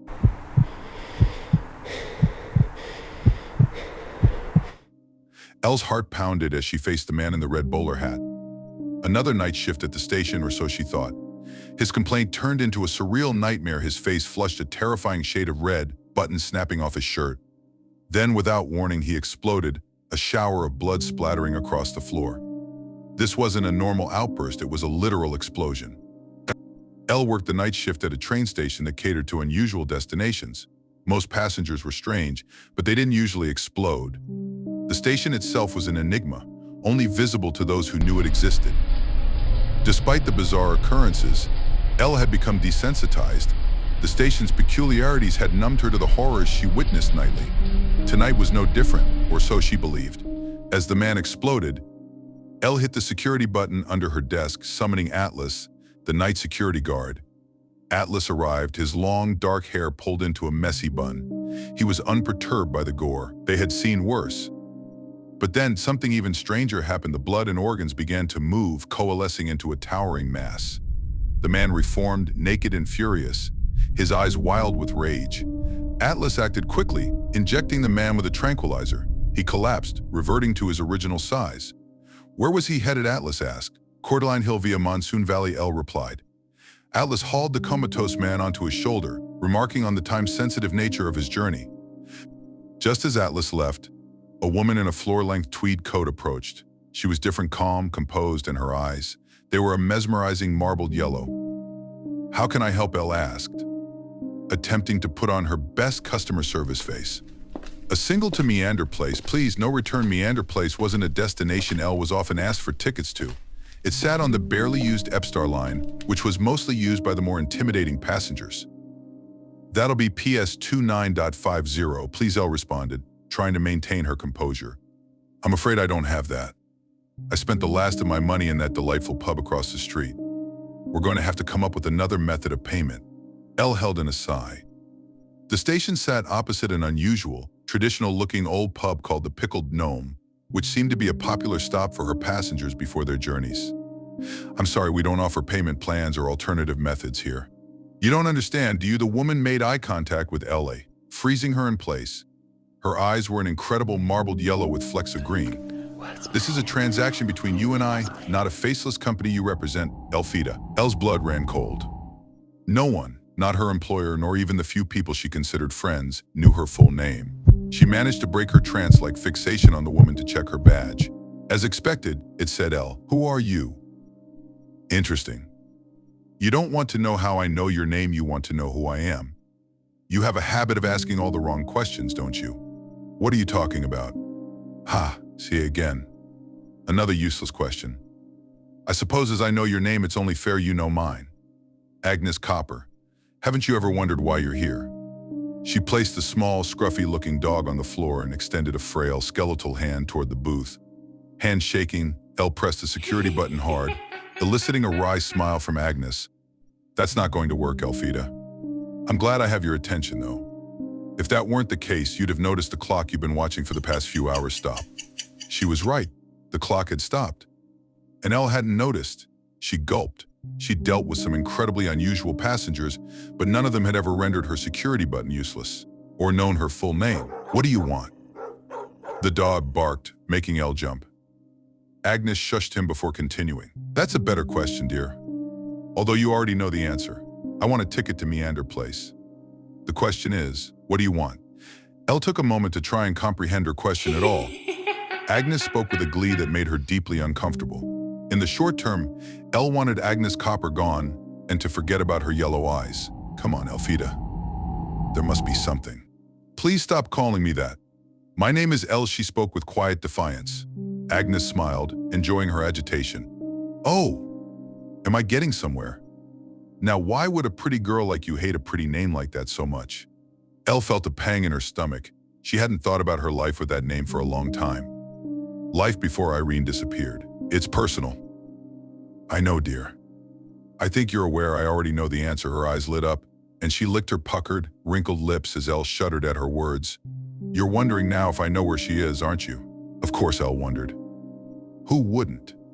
When her little sister went missing, there wasn't a trace of her left in her parents' home.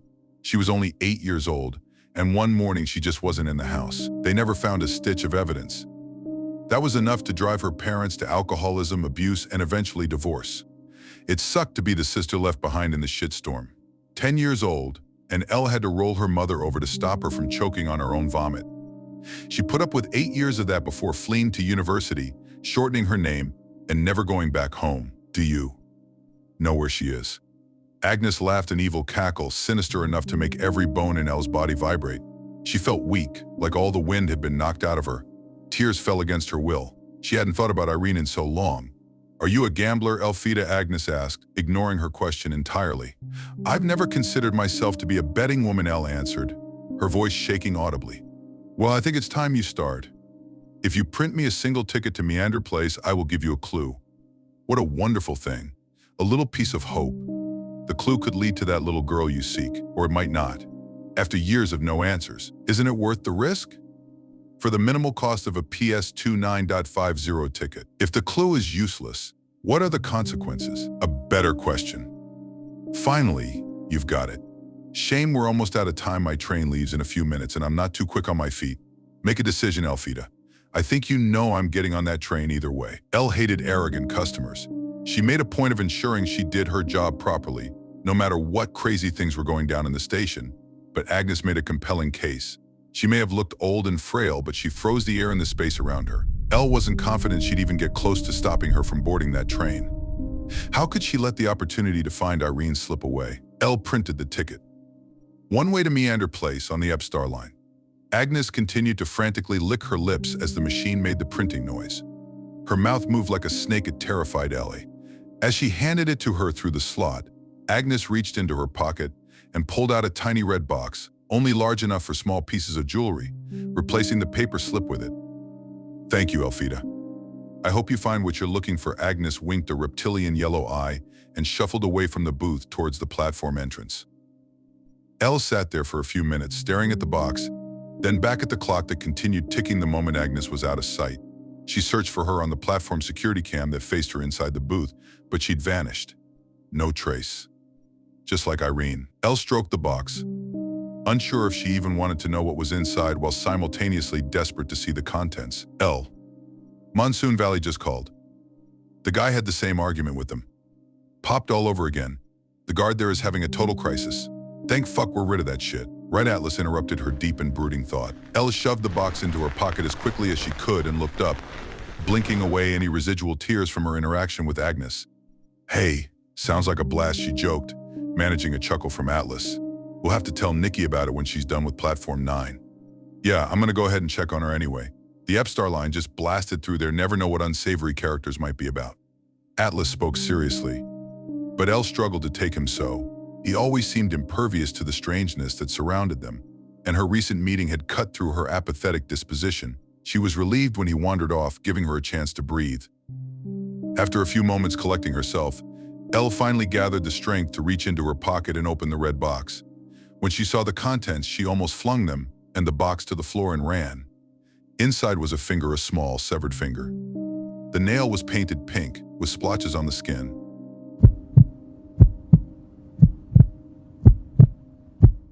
This isn't right. We should have been out of the tunnel by now. What's going on? His fingers hover over the radio. His instincts tell him something's wrong, but he isn't sure what it is yet. The uneasy feeling gnaws at his gut. Train drivers have read it. I need advice. I've just driven into a tunnel on my regular route, but the lights went out and the signaling system stopped working. The train has stopped and I can't get in touch with control. What should I do? The passengers are starting to notice something's wrong. The driver checks his watch. 15 minutes have passed. His heartbeat echoes in his ears as he reaches for the radio again. Nothing but a low, static hiss greets him. He stares at the control panel, then at his phone. No response, no signal strong enough to make a call. This can't be right. Control should have answered by now. We shouldn't be stuck like this. Outside, the tunnel stretches into an endless black void, darker than anything he's ever seen. The reflection of his face in the glass only makes the scene more disorienting, the light from the train struggling to reach beyond the windows. He squints, straining his eyes to make sense of the tunnel. Behind him, the low murmur of passengers grows louder. The pressure of their unease presses against the thin walls of the cabin door. He taps his fingers nervously against the dashboard. It's been about 20 minutes now. The passengers are getting antsy, and I don't have a guard on board.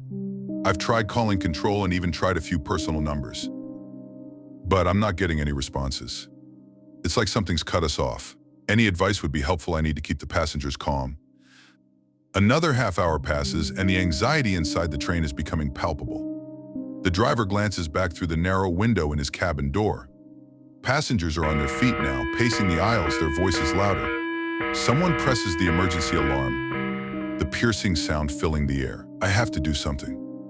But what if the track isn't clear? What if there's something ahead of us? He hesitates for a moment longer before starting the engine again, easing the train forward at a cautious 5 mph. The headlights do little to penetrate the oppressive darkness that surrounds the train. Everything feels wrong, as if the tunnel itself is alive and watching. I've started moving the train forward very slowly, just 5 mph, but I still can't get in touch with anyone. It's been nearly an hour and there's still no word from control. I don't know what to do. The tunnel feels darker than usual and the passengers are getting more anxious. As the train inches forward, the driver's eyes drift to the tunnel walls. Something about them feels off. The smooth concrete he's used to seeing has vanished, replaced by rough, jagged stone, like a mine shaft that's never been finished. His breath catches in his throat. This isn't the right tunnel. Where the hell are we? The driver leans closer to the window, squinting into the darkness. The walls look like they've been carved out of the earth by hand. The graffiti and markings that usually line the walls of this tunnel are gone. His heart races as a strange sense of disorientation creeps over him. Something's wrong. The tunnel has changed. The walls look rough, like unfinished stone, and the graffiti is gone. There are no overhead wires anymore. It's like we've taken a turn into some kind of abandoned tunnel, but that's not possible. Right. Climactic sequence part 1. Passengers confront horror. The train grinds to a halt again, and the driver knows he has to turn around. But to do so, he'll need to access the second cockpit at the rear of the train. He picks up the PA microphone and takes a deep breath, his voice trembling slightly. Ladies and gentlemen, we'll be reversing the train to get back on track. Please remain seated and calm. We'll be moving shortly. He steps out of the cabin and into the first carriage. The passengers are tense, some of them standing in the aisles, others anxiously watching the doors. As the driver passes through, a man grabs his arm, his eyes wide with fear. I heard something outside. There was a noise, scraping against the train. It was on the roof. Something was up there. I heard it walking around. The driver jerks his arm free, his heart racing. He forces a tight smile, trying to calm them, but the knot of fear in his stomach tightens. His footsteps quicken as he moves through the train, and the temperature begins to drop. It's subtle at first, but as he reaches the middle carriages, the cold bites into his skin. What's going on here? It's freezing in here. The temperature outside was mild when we left. As he moves into the last few carriages, he hears a strange noise, a scraping sound, like something being dragged along the outside of the train. The sound makes his skin crawl. He stops in his tracks, listening closely, but the noise disappears just as suddenly as it started. It's just in your head. There's nothing out there. You have to keep moving. He reaches the second cockpit and quickly restarts the engine in reverse, pushing the train backward. But as the train begins to move, he feels a strange sensation in his gut. It's as if the train is descending, not ascending back towards safety. I've reversed the train, but something's wrong. It feels like we're going downhill, not back up. The temperature is dropping fast, and I can hear noises, scraping, banging, footsteps on the roof. What is going on? I've never seen anything like this. The train continues to pick up speed, and the driver's hands tremble on the controls. His breath fogs in the cold air, and frost begins to form on the windows. He wipes it away with his sleeve, squinting into the growing darkness. Suddenly, he sees them. What are those? Figures. Pale, ghostly figures stand just inches from the tracks, their eyes wide and empty, staring at the train as it speeds past. They don't move, don't react, but their presence is overwhelming, suffocating. More of them appear, dozens, then hundreds, lining the tunnel as the train hurtles through. There are people, figures on the tracks. They're just standing there watching us. They're not moving.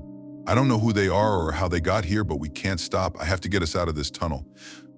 The driver grips the controls tighter, pushing the train faster. His heart hammers in his chest as the figures blur past, their faces blank, their eyes cold and lifeless. The tunnel feels like it's closing in around him, the walls pressing against the train. And then the banging starts again. Loud, violent thuds on the roof, followed by scraping. The sound of something heavy dragging itself along the top of the train. The driver's breath catches in his throat as the passenger alarm blares again, and the screams of panicked passengers echo through the carriages. Something's on the roof. It's trying to get in. The driver shuts off the PA, his hands trembling. His only focus is on getting out of the tunnel. He can't stop now. Whatever's on the roof, whatever's out there can't be real. It has to be in his head. There's something on the roof. The passengers are screaming. I can't stop the train, I have to keep going. I don't know how much longer we can hold on. Extended climactic sequence supernatural escalation. The train speeds through the tunnel, but the thudding and scraping on the roof grow louder, more frantic. It sounds like something or someone is trying to break in. The driver's heart pounds in his chest, and sweat beads on his forehead despite the freezing cold. Suddenly, a loud crack reverberates through the cabin, and the roof above him buckles, as if something massive has just landed on top of the train. The driver gasps, looking up in horror as the metal above him groans under the weight. What the hell is that? The roof creaks again, and the sound of scraping metal fills the air as something claws at the train. The driver's breath comes in short gasps, his chest tightening with panic. He can feel the presence of whatever's up there, its weight pressing down on the train, its movement slow and deliberate. The windows frost over completely, the temperature inside the cabin plummeting further. The driver wipes at the glass frantically, trying to see what's ahead, but the frost returns almost instantly. The tunnel stretches on endlessly, and the figures lining the tracks seem to draw closer. Something's on the train. It's clawing at the roof, trying to get in. The passengers are losing it, and I can't see where the tunnel ends. I need help, please. If anyone knows what's going on, respond. The driver pushes the train even faster, his hands shaking violently on the controls. The tunnel ahead seems to warp, the walls bending and shifting, as if reality itself is starting to fracture. He wipes at the window again, and for a moment he sees something up ahead, an exit. The blinding light of the tunnel's exit appears suddenly, and the driver slams on the emergency brakes, bringing the train to a screeching halt. The noise of the brakes cuts through the cabin like a scream, and the banging on the roof ceases instantly. The driver blinks against the sudden brightness, disoriented and shaking. They've made it out of the tunnel, but the passengers. Something is wrong. As he glances back through the window of the cockpit, he sees them sitting in silence. No one speaks. No one moves. We're out. But the passengers, they're not moving. It's like they're in some kind of trance. I don't know what happened in that tunnel, but I'm quitting. I can't go through this again. The train stops at the platform, and the driver opens the doors with trembling hands. The passengers file out in eerie silence, their faces pale, their eyes blank. They don't speak, don't acknowledge one another, just walk in slow, robotic steps toward the exit. The last passenger, a woman with hollow, dark eyes, stops at the door. She turns slowly, locking eyes with the driver for a moment. Her gaze is cold, empty, as if all life has been drained from her. She says nothing, just stares at him before turning and walking away. What happened back there? The driver stumbles out of the train, his legs weak, his hands still shaking. The platform around him feels surreal, as if he's still trapped in the nightmare of that tunnel. He looks back at the train, now sitting empty and silent. The camera lingers on the train as the doors close.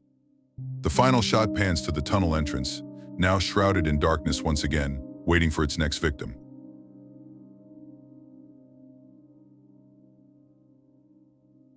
I thought it would be a normal day, a quick train ride to catch my flight, and then I'd be on my way to San Francisco for a conference. That was the plan. But nothing could have prepared me for the nightmare that unfolded that morning. It all began at 4:50 a.m., long before the sun rose.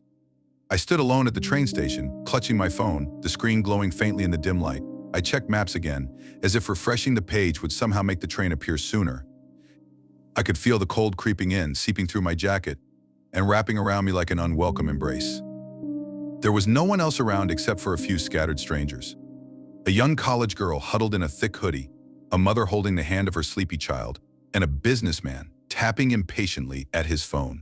We were all waiting, stuck in this shared, suffocating silence. Public transportation, it's a love-hate relationship. I don't own a car, and like most city dwellers, I rely on trains and buses to get me from point A to point B. It's usually fine, except for when it isn't. Today was one of those days. My flight was at 8 a.m., and the train was my only option. I stood there, feeling the weight of the minutes ticking by. 5:01, no train. 5:03, still nothing. The station felt dead, like it was cut off from the rest of the world. My heart started to race as 5:08 came and went. Was I going to miss my flight? I could already imagine the hassle of rebooking, of spending hours at the airport. Panic gnawed at the edges of my mind. Finally, at 5:13, headlights appeared in the tunnel. A sense of relief washed over me, though it was tainted with a creeping unease I couldn't quite shake. The train pulled into the station, but something was wrong. Only the doors of one car opened, a single car dimly lit and empty. I glanced around, expecting anyone to react. But no one said a word. We all boarded the train in silence. The doors closed behind us with a heavy mechanical thud, as though sealing us inside. I tried to settle into my seat, but a strange feeling gnawed at me. There was something off about the whole situation. The train hummed forward, its usual rhythm almost hypnotic, but beneath that, the silence between us passengers was deafening. The only sound was the faint shuffling of the businessman's fingers tapping against his phone screen. I glanced out the window, watching as the city blurred by, the dim streetlights flickering as we passed. The mother whispered softly to her child, and the college girl stared blankly ahead, her hoodie pulled tightly around her face. 40 minutes passed. We were nearing the airport when the train came to a sudden halt, jerking us all in our seats. My stomach flipped, and I instinctively grabbed onto the seat in front of me. The train wasn't supposed to stop yet. We were still in a dark tunnel, no station in sight. Then the intercom crackled to life, startling me out of my thoughts. "Hey folks, we're going to be adding a couple extra stops before the airport today," the train operator's voice droned. "It shouldn't cause too much of a delay, so please be patient. If you want my advice, I would stay on the train no matter what." His voice was calm, unnervingly calm. But there was something about that last sentence that sent a chill down my spine. Stay on the train no matter what. What the hell did that mean? I looked around, hoping to find some kind of reassurance in the faces of the other passengers, but they were just as confused as I was. The businessman finally looked up from his phone, frowning. The mother clutched her child a little tighter, and the college girl shifted uneasily in her seat. Then the doors opened. We weren't at a station. We were still in the tunnel, surrounded by darkness. I felt my breath catch in my throat. No one moved. We all stared at the open doors in silence, as if waiting for something to happen. And then, out of the shadows they came. 20 people, men, women, and children, filed into the car in perfect, eerie unison. Their faces were pale, their expressions blank, and their movements mechanical. Not one of them made a sound as they took their seats, filling the once empty car until we were packed in like sardines. The train lurched forward again, and my heart hammered in my chest. Something was horribly wrong. I could feel it in the pit of my stomach, this gnawing sense of dread that only seemed to grow with each passing second. Then I noticed it the way they were looking at me. Every single one of the new passengers had turned their heads in my direction, their eyes unblinking, their faces frozen in twisted, identical smiles. My skin prickled, and I tried to look away, but it was impossible to ignore them. The air in the car felt thick, heavy. I could hear my own heartbeat pounding in my ears, drowning out the low hum of the train. I shifted uncomfortably in my seat, glancing at the businessman, but he was oblivious, still tapping at his phone. The mother rocked her child gently, her face tense with worry. And then, just as suddenly, the smiling passengers turned their gaze to the businessman. Their heads snapped in unison, their smiles never faltering. The businessman noticed this time, his fingers faltering on his phone as he glanced around, confusion etched into his features. Then they turned to the mother and her child. The child whimpered, burying their face into their mother's chest. The mother's eyes were wide, her lips trembling as she tried to soothe her child, but I could see the fear in her eyes. The college girl was next. The smiles were directed at her now, but she sat frozen, her face pale and her hands trembling. It was like a sick game, a game where we were the prey. And then, as if on cue, the passengers turned back to me. 20 pairs of eyes locked onto mine, 20 identical smiles stretching across their pale faces. I felt sick to my stomach, a cold sweat breaking out across my skin. What the hell was going on? The train screeched to a stop again, this time at a station I had never seen before. The tunnel was gone, replaced by a platform bathed in golden sunlight. Lush greenery surrounded the station, and birds chirped in the distance. It looked peaceful, too peaceful. For a moment, I felt an overwhelming urge to get off the train, to step onto the platform and leave this nightmare behind. The air outside seemed warm, inviting, like a gentle breeze calling me to safety. I could almost feel the grass beneath my feet, smell the fresh, clean air. I stood up, my legs trembling, ready to bolt. But then I remembered stay on the train no matter what. The train operator's warning echoed in my mind, cutting through the fog of confusion and fear. Something wasn't right. This place, this station, it was too perfect, too serene. It was a trap. I knew it in my gut. I sank back into my seat, my heart racing. My eyes darted to the others. The mother held her child tightly, her knuckles white as she clutched them close. The businessman stared at the platform, his brow furrowed, torn between curiosity and fear. But the college girl, she wasn't like the rest of us. She stood up, her face pale and drawn, her movements slow and deliberate. She walked toward the open doors, her steps heavy as if in a trance. I wanted to scream, to grab her, to pull her back. But I couldn't move. I was frozen in my seat, paralyzed by fear. She stepped off the train.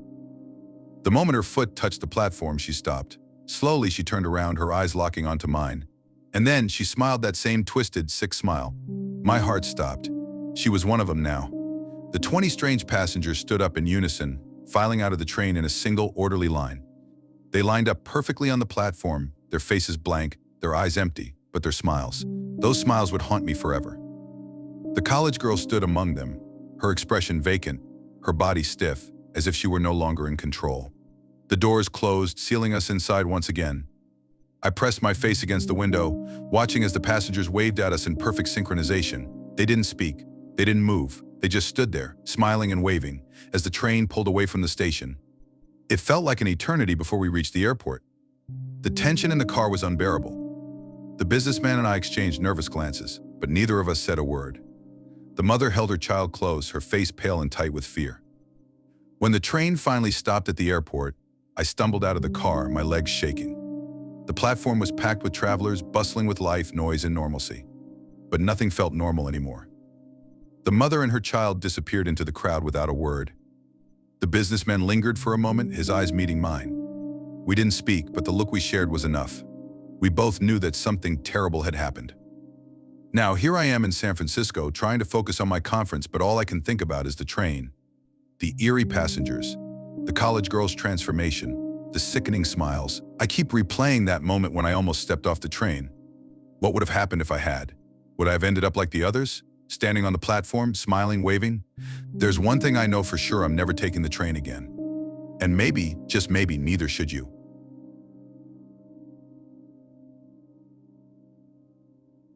My consciousness returned with a jolt, pulling me out of a suffocating darkness that threatened to swallow me whole. The air around me was unnaturally dry, scratching at my throat as I gasped for breath, my body racked with violent coughs. My forehead was slick with sweat. The droplets trickling down my temples, mingling with the cold shiver that ran down my spine. The darkness was absolute, not a single ray of light pierced through it to offer me any comfort or sense of orientation. My hands, trembling and weak, fumbled in the void, desperately searching for something, anything familiar to anchor me in this nightmare. All I felt was the rough texture of a fabric-covered chair beneath me, the only tangible proof that I wasn't floating in some endless abyss. The faint vibration around me suggested movement, a subtle, rhythmic pulsing that hinted at life, but it was disjointed, far away, like a distant echo that had no place here. As my eyes strained against the overwhelming darkness, they slowly began to adjust, revealing vague shapes in the shadows of a room, perhaps with 3 seats facing each other. I squinted, trying to make out the details. Windows lined one side, but they were nothing more than black voids, offering no view of the outside world, no hint of where I might be. Opposite the windows, a door loomed with a small, ominous window at its center, leading to what I assumed was a hallway. A strange, unsettling realization began to take root in my mind. I was in a train compartment. But the eerie silence, the oppressive darkness, and the absence of any other signs of life made it feel more like a tomb. My name is Thomas, though the sound of it felt hollow in my mind, as if it belonged to someone else. I struggled to piece together my last memories, fragments of a life that felt distant and surreal. I remembered stepping onto a train, the cold metal of the handrail biting into my palm. The faint smell of engine oil mixed with the sharp scent of winter air. It was November 12th. But beyond that, my memory was a void, just like the world outside the train. Where was I headed? Why was I alone?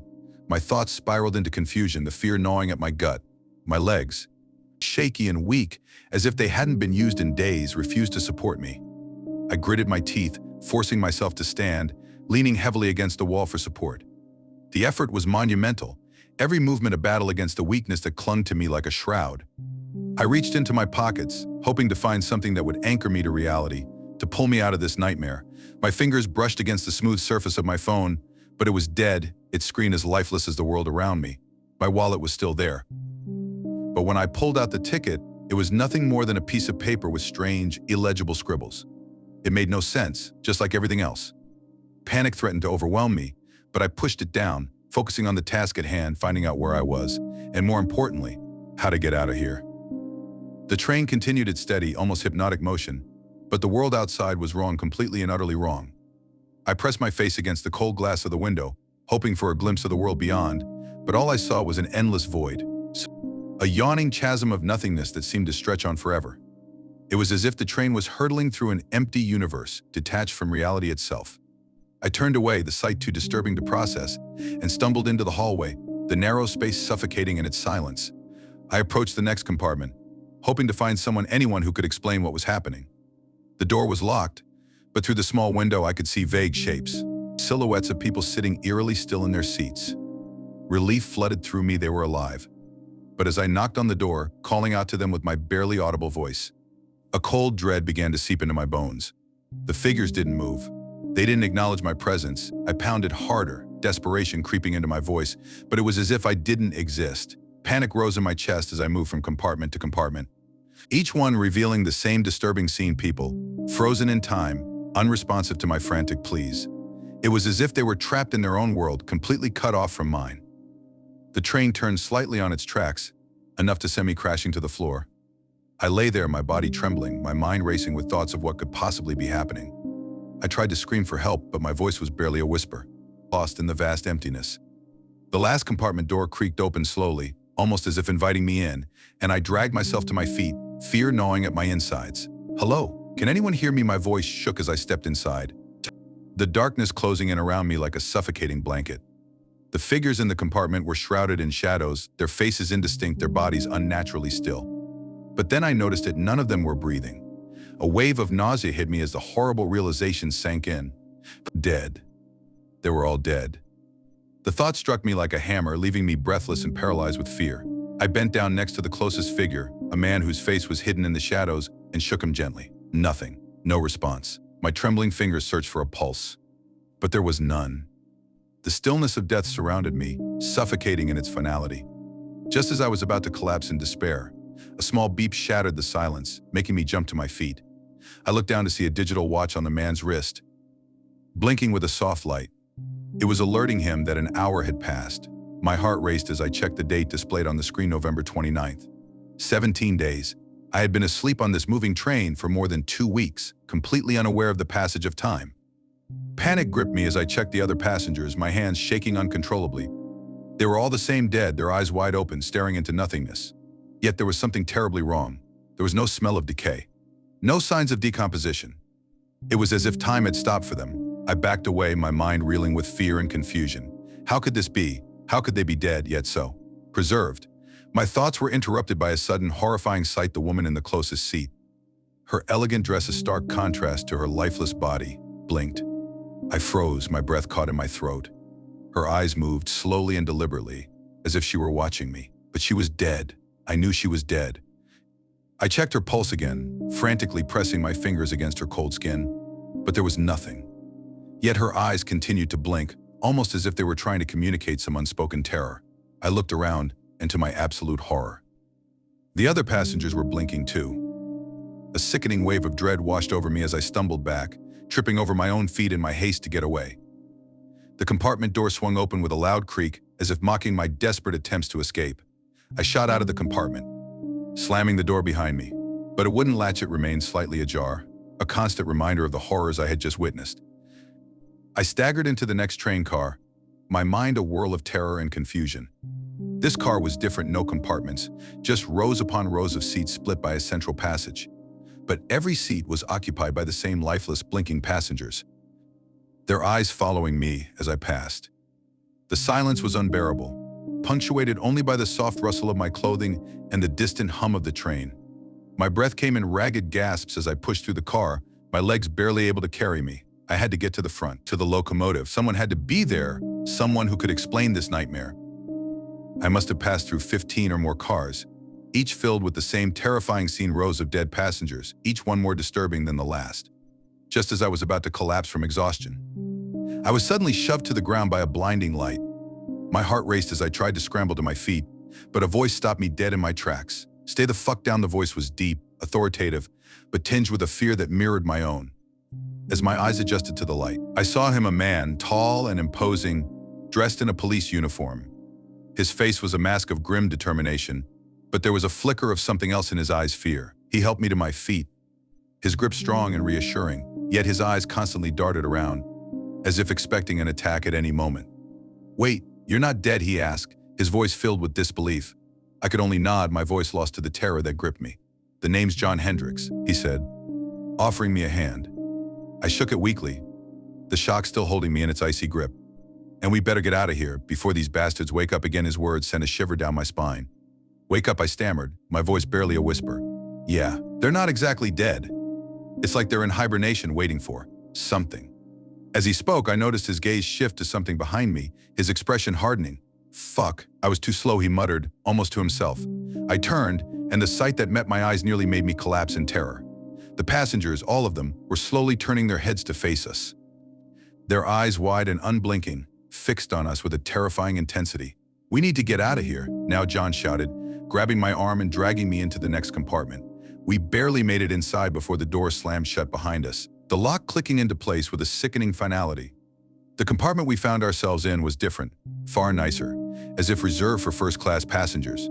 But the doors had all opened, and the passengers were slowly piling out into the hallway, their movements slow and deliberate, their eyes never leaving us. "We'll be safe here for a bit," John whispered, though his voice lacked any real conviction. "But they're just scouting. The real threat is still out there." I tried to process his words, my mind racing with questions. "What's happening? What are these things?" I asked, my voice shaking. But before he could answer, a loud thud echoed from the other side of the door, and we both froze. I dared to peek through the small window in the door, my heart hammering in my chest.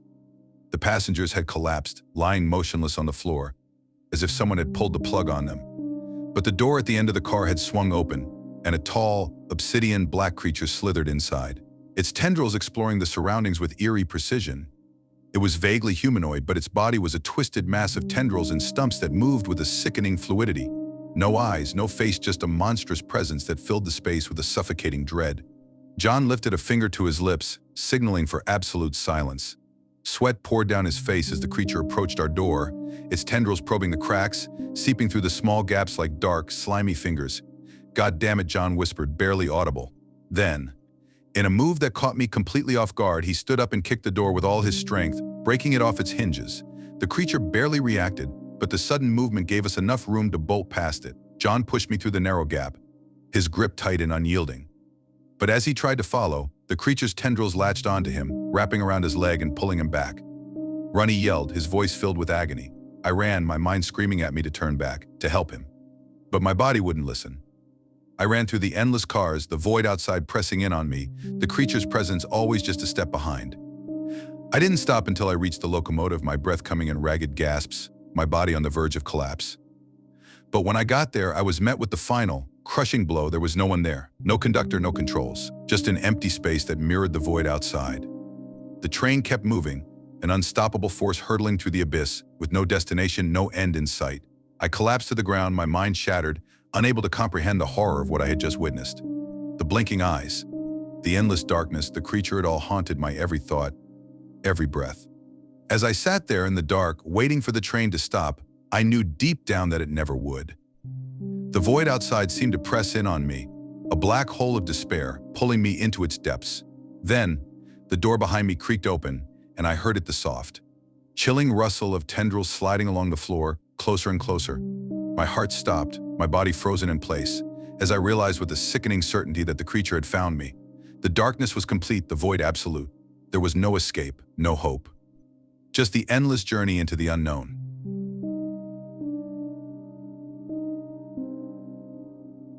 The rain poured relentlessly, each drop a dull thud against the metal roof of the empty train station. The world seemed abandoned, except for the eerie sound of water sloshing through puddles under the dim glow of flickering station lights.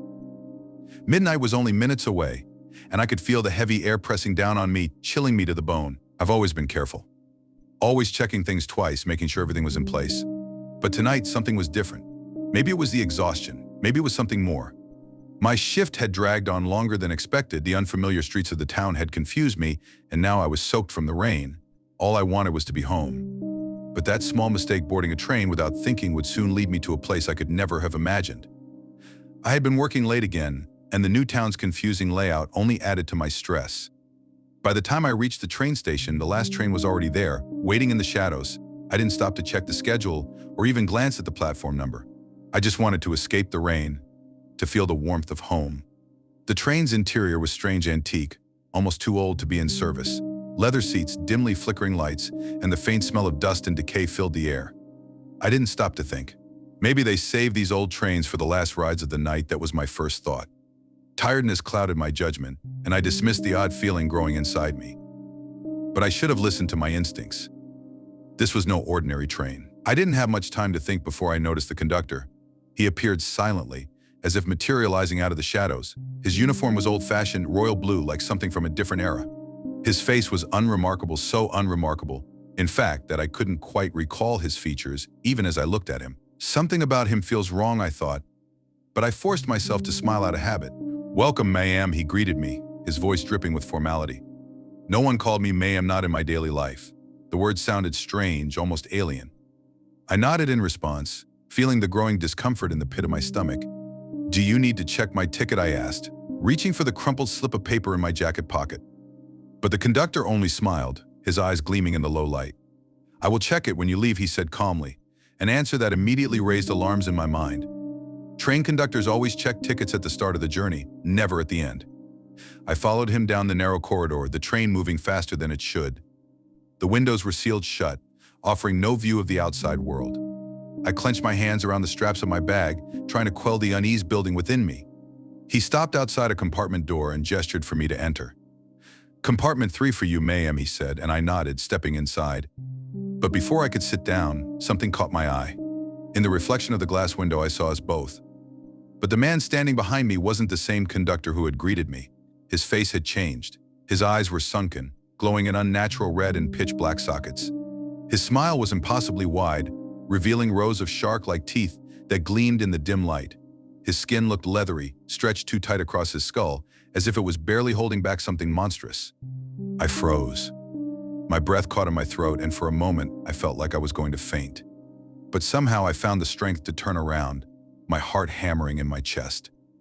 The camera zooms in on the reflection, showing the distorted, grotesque image of the conductor. When I looked at him again, he was normal, human. Or at least he appeared to be. "Something wrong, ma'am?" he asked, his voice calm and polite. I couldn't speak. My throat was too tight with fear, so I just shook my head, trying to force a smile. "Very well," he said, stepping aside to allow me to sit down. "I'll leave you to enjoy your journey." His smile lingered too long before he finally shut the door. As soon as the door closed, I grabbed my phone, desperate for some sense of normalcy. But something was wrong.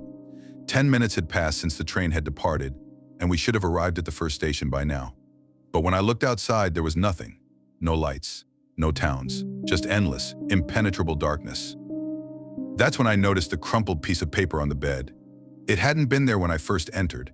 I unfolded it, my hands shaking as I read the first line. "Dear passenger, you may have noticed by now, but this train is rather unusual. Please follow these rules carefully. Your life may depend on it." I stared at the note, my mind racing. It listed rules, specific and strange, like something out of a nightmare. "Be cautious around other passengers. Some are like you, but others aren't. Don't enter compartment 18. No matter what you hear, stay away from it. If the lights flicker 3 times, leave the wagon immediately. Alert the conductor." My hands shook as I read further, the words becoming more terrifying with each line.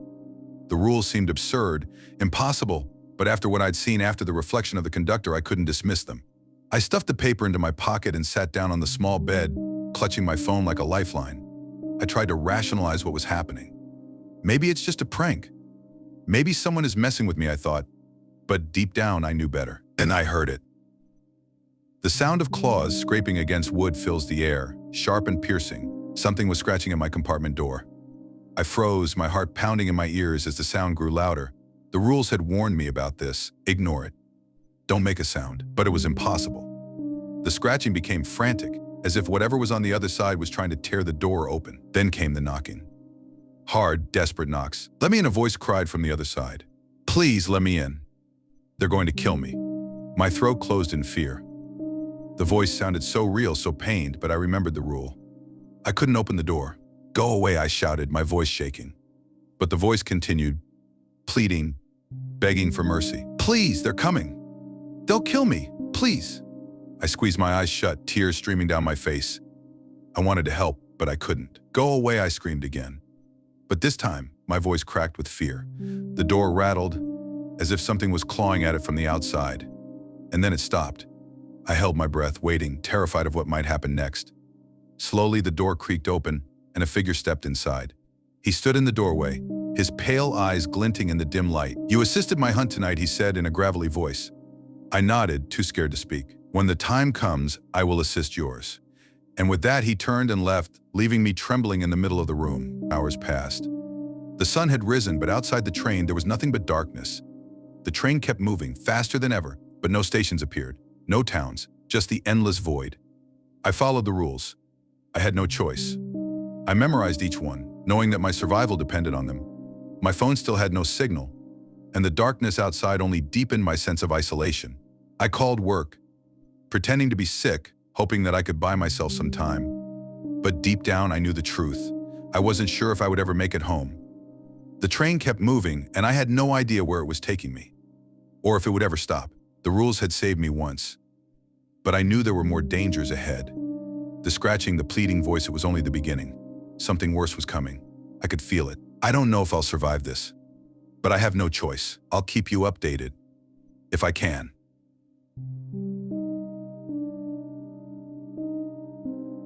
For a reason I do not wish to disclose, I took the last train from Tampines to Shangbaru several months ago.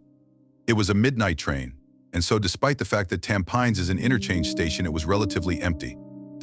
All I could see, as I tapped my card and headed down to the Green Line, were men around my age. Men with too much to drink, muttering something incomprehensible, leaning on walls or wandering around with no purpose. Some were even passed out on the floor, just like me, just like everyone else. I was once like them too, I suppose. The times were cruel, opening my fridge for my daily beers, pushing myself to my limits until I found myself on the floor every moment, buying the only thing that made my heart warm inside until I ran out and had to borrow again. I laughed at my own crude realization. I was once like them. Pathetic. Thank goodness no more. The train rattled into the station moments later and screeched to a halt in front of me.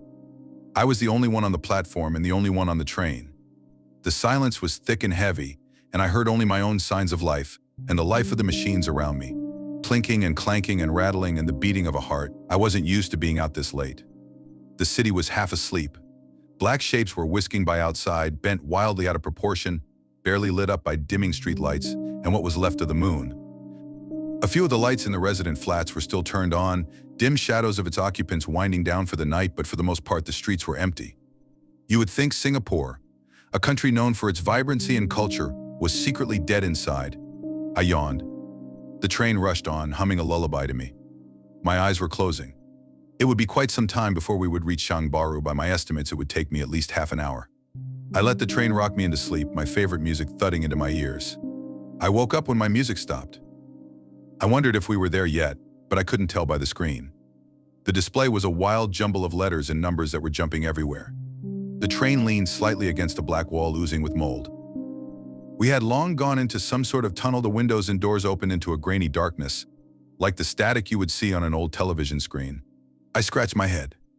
Then I heard voices, footsteps. My face paled. The footsteps stopped outside. The door to the final railcar creaked. My heart beat faster. I didn't want to know why they wanted me or what plans they had for me. I bolted the only way out I saw, right into the murky depths of the station. I could hear them screeching behind me, their teeth grinding together in frustration like mechanical gears. My blood curdled at their howls of promise to get their prize. Then their footsteps were swallowed by the sinister shadows and I made myself run faster. I slowed down though after a while. I was never much of an athlete. When my class ran the 2.4 back in secondary school, I was always last and always failed. Eventually I sat down, panting like never before, my heart jumping out of my chest in both exhaustion and fear. Once I gulped water from my bottle and my head began to clear, I could think again. I was still in a station of some kind. I could tell by the dirty walls and the dusty floor. The sign overhead pulsed like a heart in the blood-tinged light. It read, Wakim Station. There were no translations into any other languages, which was unusual for a Singapore train station. I also had never heard of Wakim MRT Station until that moment, so I got out my phone. The screen flashed green, then lingered on red for a long moment, then went dead. I couldn't turn it back on again. I didn't know what else to do, so I started walking back the way I came, or the way I hoped I came. But every hallway led to the same square. Every turn led back to the beginning. I was hopelessly lost. I can tell you how to get back, I was alone. The moon was crimson. The air took a deep breath and buzzed like static. "Who are you?" I asked the moon. "Just someone who can help you get out of here safely." I hesitated. "Yeah, I have helped many before you. Trust me." I relaxed. I couldn't help myself. Firstly, I didn't have a choice. I was trapped in a dark desert with nowhere else to run. Then there were the footsteps just now, the creak of the door and how I was nearly caught. Then this voice was sexy. Best way to describe it. You know those ASMR videos that are said to help you relax? Multiply that by 100 and imagine yourself on a beach with the waves curling around your feet. That was how the voice was making me feel. Like I was anywhere but here, alone, lost. So I followed the voice as it led me through infinite hallways wrapped in darkness. Water dripped from abandoned pipes way overhead, and my footsteps echoed into the gloom. They were everywhere. I could hear their ragged breaths from the other side of the paper-thin wall, and the screech of their fingernails against the mold and decay. Whispers floated into my head, and I could hear machine-like shrieks that vaguely resembled my name, and howls of determination and anger that chilled me to my bones. We were going deeper into the station, which made sense, because I remembered we were deep underground when I got off. My stomach protested. I was hungry. I couldn't remember the last meal I had. My life outside this hell had faded into memories beyond my mind's reach. It was getting colder too. I shivered in my bare-bones t-shirt and wished I brought a jacket. We descended another flight of stairs and came to a wider space. 5 ornate pillars were standing silently in a circle, and a clock showing midnight hung down on a thin chain like a spider on thread. Frost clung onto the pillars and walls like soft silk. I obeyed instantly, ducking behind one of the pillars, just in time to hear footsteps rapidly approaching. Then they emerged from an invisible hallway, and I saw for the first time the things lurking in this cursed place, the creatures that desired me so badly. It took every effort not to scream out loud. They were tall, but not as tall as you and I. No, they were stretched in a way that you could see their hips jutting out, their ribs tight against their clothing. They wore navy blue business suits like those in a bank, and red ties. They strode past me and to the staircase I just came down from. The moon sparkled on their pale, smooth skin. I immediately thought of how those mannequins in the store freaked me out when I was younger, and it did not comfort me in the slightest. Then one of them stopped and looked into my direction, and I could see its face, or what should be a face.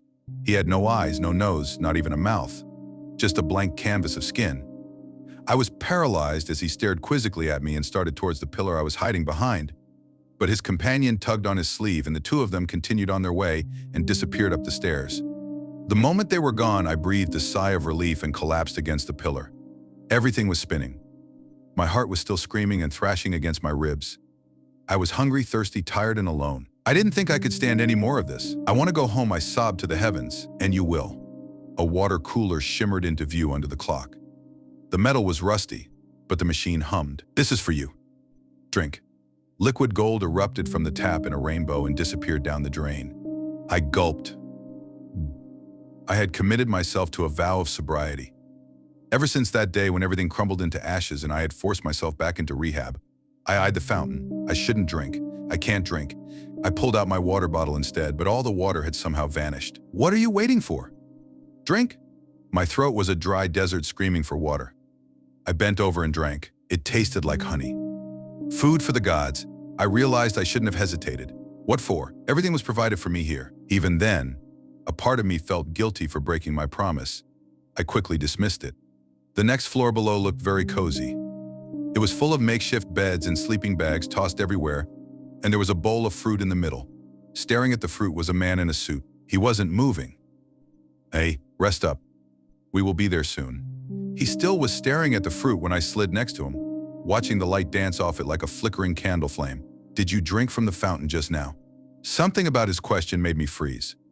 Cold fingers tickled my spine. "Yes," I whispered hoarsely. "You shouldn't have." "Look," he held out his hand. His bones creaked as they elongated to more than what was physically possible. The skin was whitening like it was being soaked in bleach. My heart stopped when I looked down at my own hand and realized I was going through the same thing. Now that I thought of it, the last few steps were really painful, but I thought I was just tired. Finally, he turned to look at me.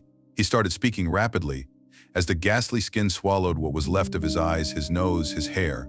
"I was like you once. Cold, tired, lost.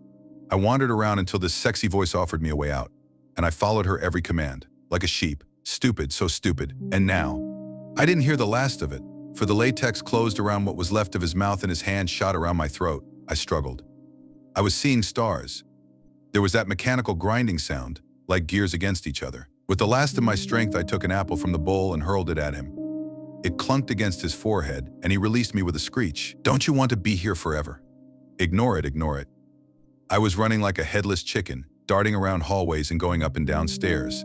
This place was a maze. A suit was expanding over my shirt, the sleeves curling around my wrists. I was running out of time. "I mean, you loved that beer, didn't you?" "I saw it in your face." The platform. A train was rushing into the station, just on time. Just my luck. It was getting harder to move though, like trying to walk through something sticky. The voice was grunting. The station was shaking, the pipes were bursting, the leaks were getting worse. And the pain. My bones were resisting as I struggled to the train. Half of my mind was screaming at me to give up and give in. I threw myself inside the train. For the first time all night, I started to breathe. My head exploded into dying screams. "No, woo." The train sped away, leaving Joachim MRT station in the dust. My pants were wet. I didn't know how much I was shaking until now. I collapsed onto the floor and rocked and shivered all the way until the train pulled into the next station. I spent the night in a cheap hotel in Bugis, gazing vacantly at the moon and the city skyline that vanished behind shadowy trees. I couldn't sleep. The events of the night kept on running through my mind. Whenever I closed my eyes, I was surrounded by those men in suits, too close for comfort. I would look down to find my eyes rolling back upwards to look at me, my skin too white and too pale. I would wake up screaming and feeling my face just to make sure. And that voice, I heard it every day on the train, silky smooth, but I flinched every time it came on the speakers, my palms sweating and my heart recoiling, while the other passengers merely looked at the rapidly closing doors or the blips on the station map. Because it always said the same thing to me and me alone. "Come back. You belong to us."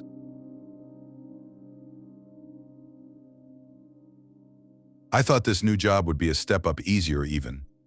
After all, how hard could it be to work as a night guard on a train? You sit in a security compartment, watch some cameras, make sure nothing goes wrong, right? I didn't know how wrong I was. What I'm about to tell you might sound unbelievable, but I swear it all happened. This morning I received a message from my employer, who I only know as the subway management team. They've never told me their real name, but it didn't matter. The text was simple: report to my local station at 9 p.m. to start my first shift as security on the night train. No details, no instructions, just that. At 9 p.m. sharp, I arrived at the station. The train rolled in, sleek and modern, with automatic doors that opened as I approached. The platform was eerily quiet.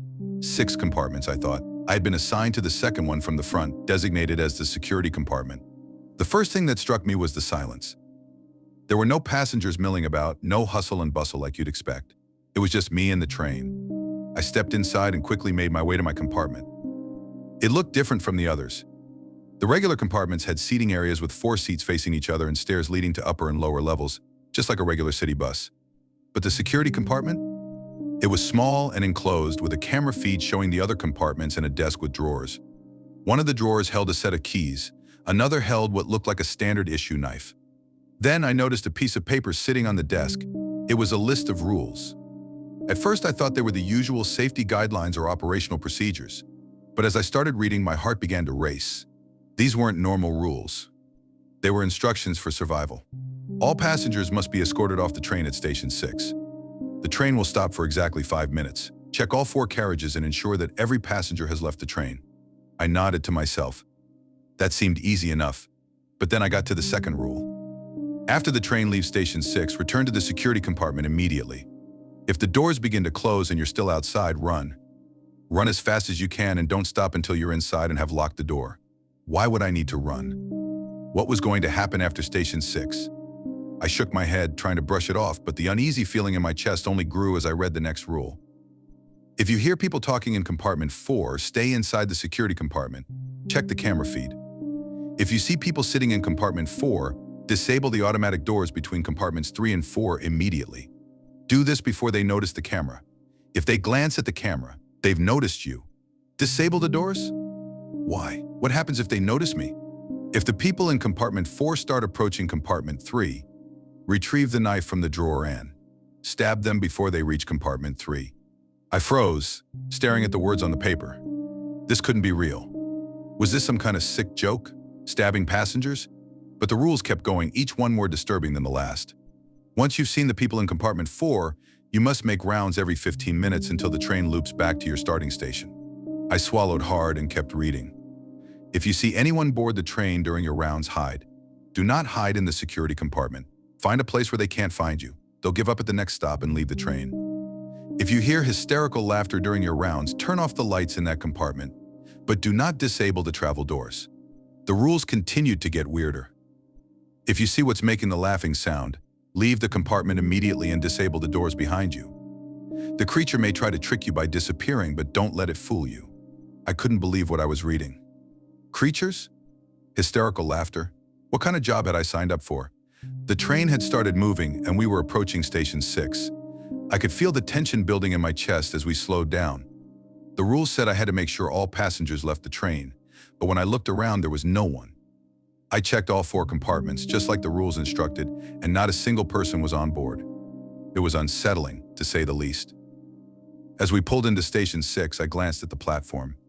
It was empty, except for one thing: a little girl wearing a red dress. She was standing there looking lost.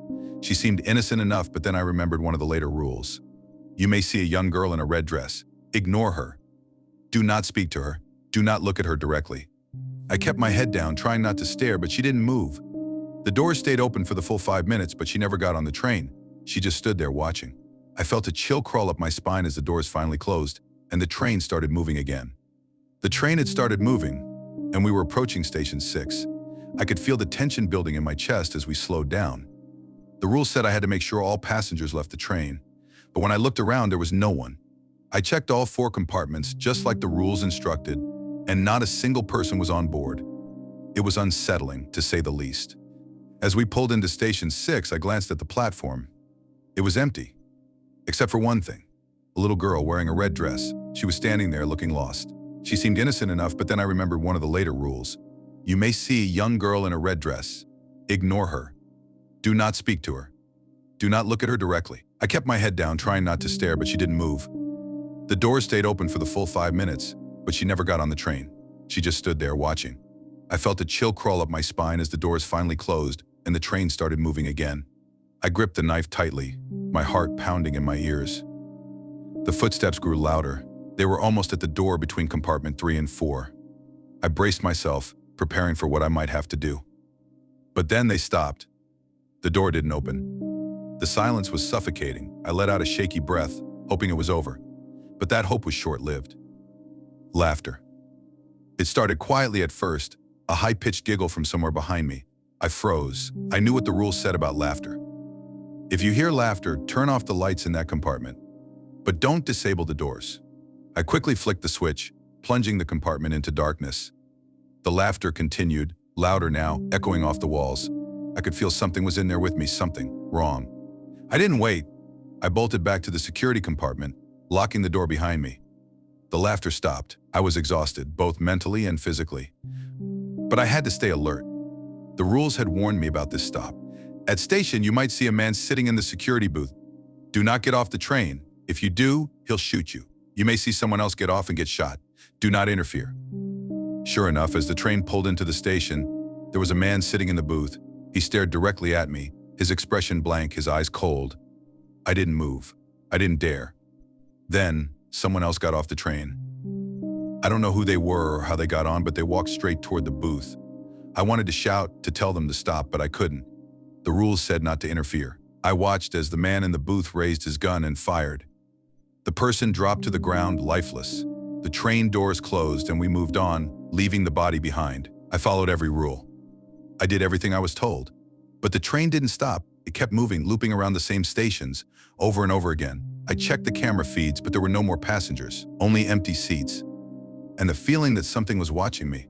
The rules said the train would eventually return to the station where I started. But it hasn't. The train just keeps moving through the night, through the darkness. And now I'm starting to wonder, will I ever get off? Or will I be stuck here, trapped on this night train, forever?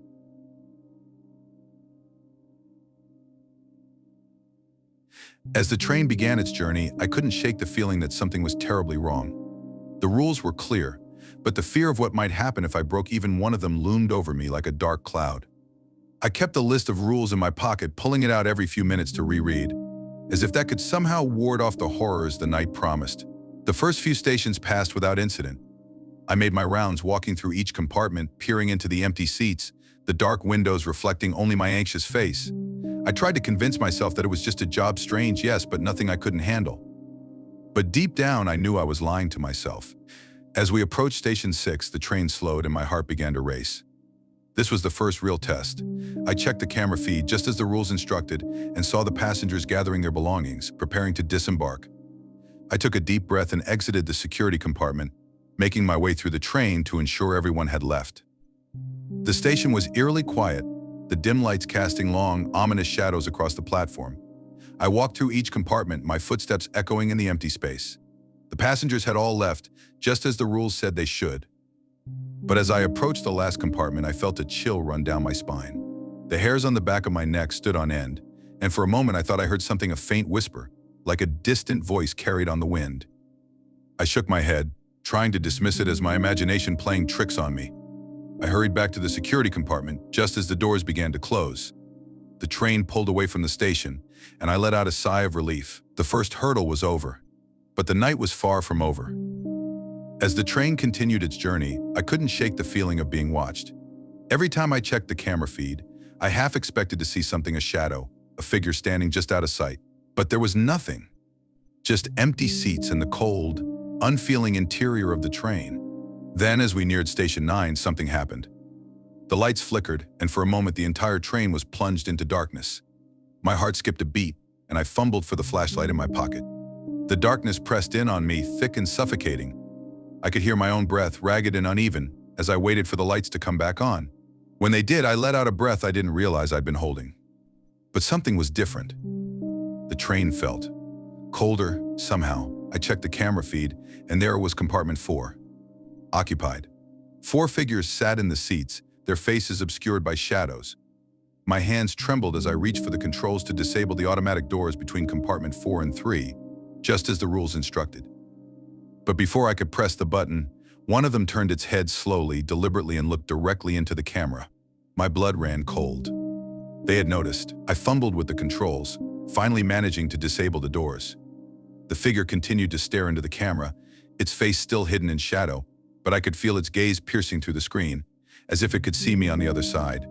The other 3 figures remained motionless, their heads bowed as if in silent prayer. I waited, heart pounding in my chest, praying they wouldn't move. But then, slowly, the first figure rose from its seat. The others followed, their movements jerky and unnatural, like puppets on strings. They moved toward the door connecting to compartment 3, but it remained firmly shut. I had followed the rules, and for now I was safe. But I knew it wasn't over. The rules had been clear: if they approached compartment 3, I had to eliminate them. I didn't want to think about what that meant, but the knife in the drawer suddenly felt like a lead weight in the back of my mind. I tried to calm myself, repeating the rules in my head, trying to focus on the task at hand. But my thoughts kept drifting back to those figures, those things in compartment 4. What were they? Why were they there? And what would happen if I failed to follow the rules? The train continued on its route, and I forced myself to make my rounds, just as the rules demanded. The compartments were empty now, except for compartment 4. I could feel their presence as I passed by, even though I didn't dare look inside. I could hear faint whispers, though I couldn't make out the words. It was as if they were speaking in a language I couldn't understand, a language that sent shivers down my spine. At Station 13, the train stopped again, and I checked the camera feed. The figures in compartment 4 were still there, still motionless, but I knew better than to think they were gone. The rules had warned me about this stop. I wasn't supposed to get off no matter what happened. And then I saw him, the man in the security booth. He sat there watching, waiting.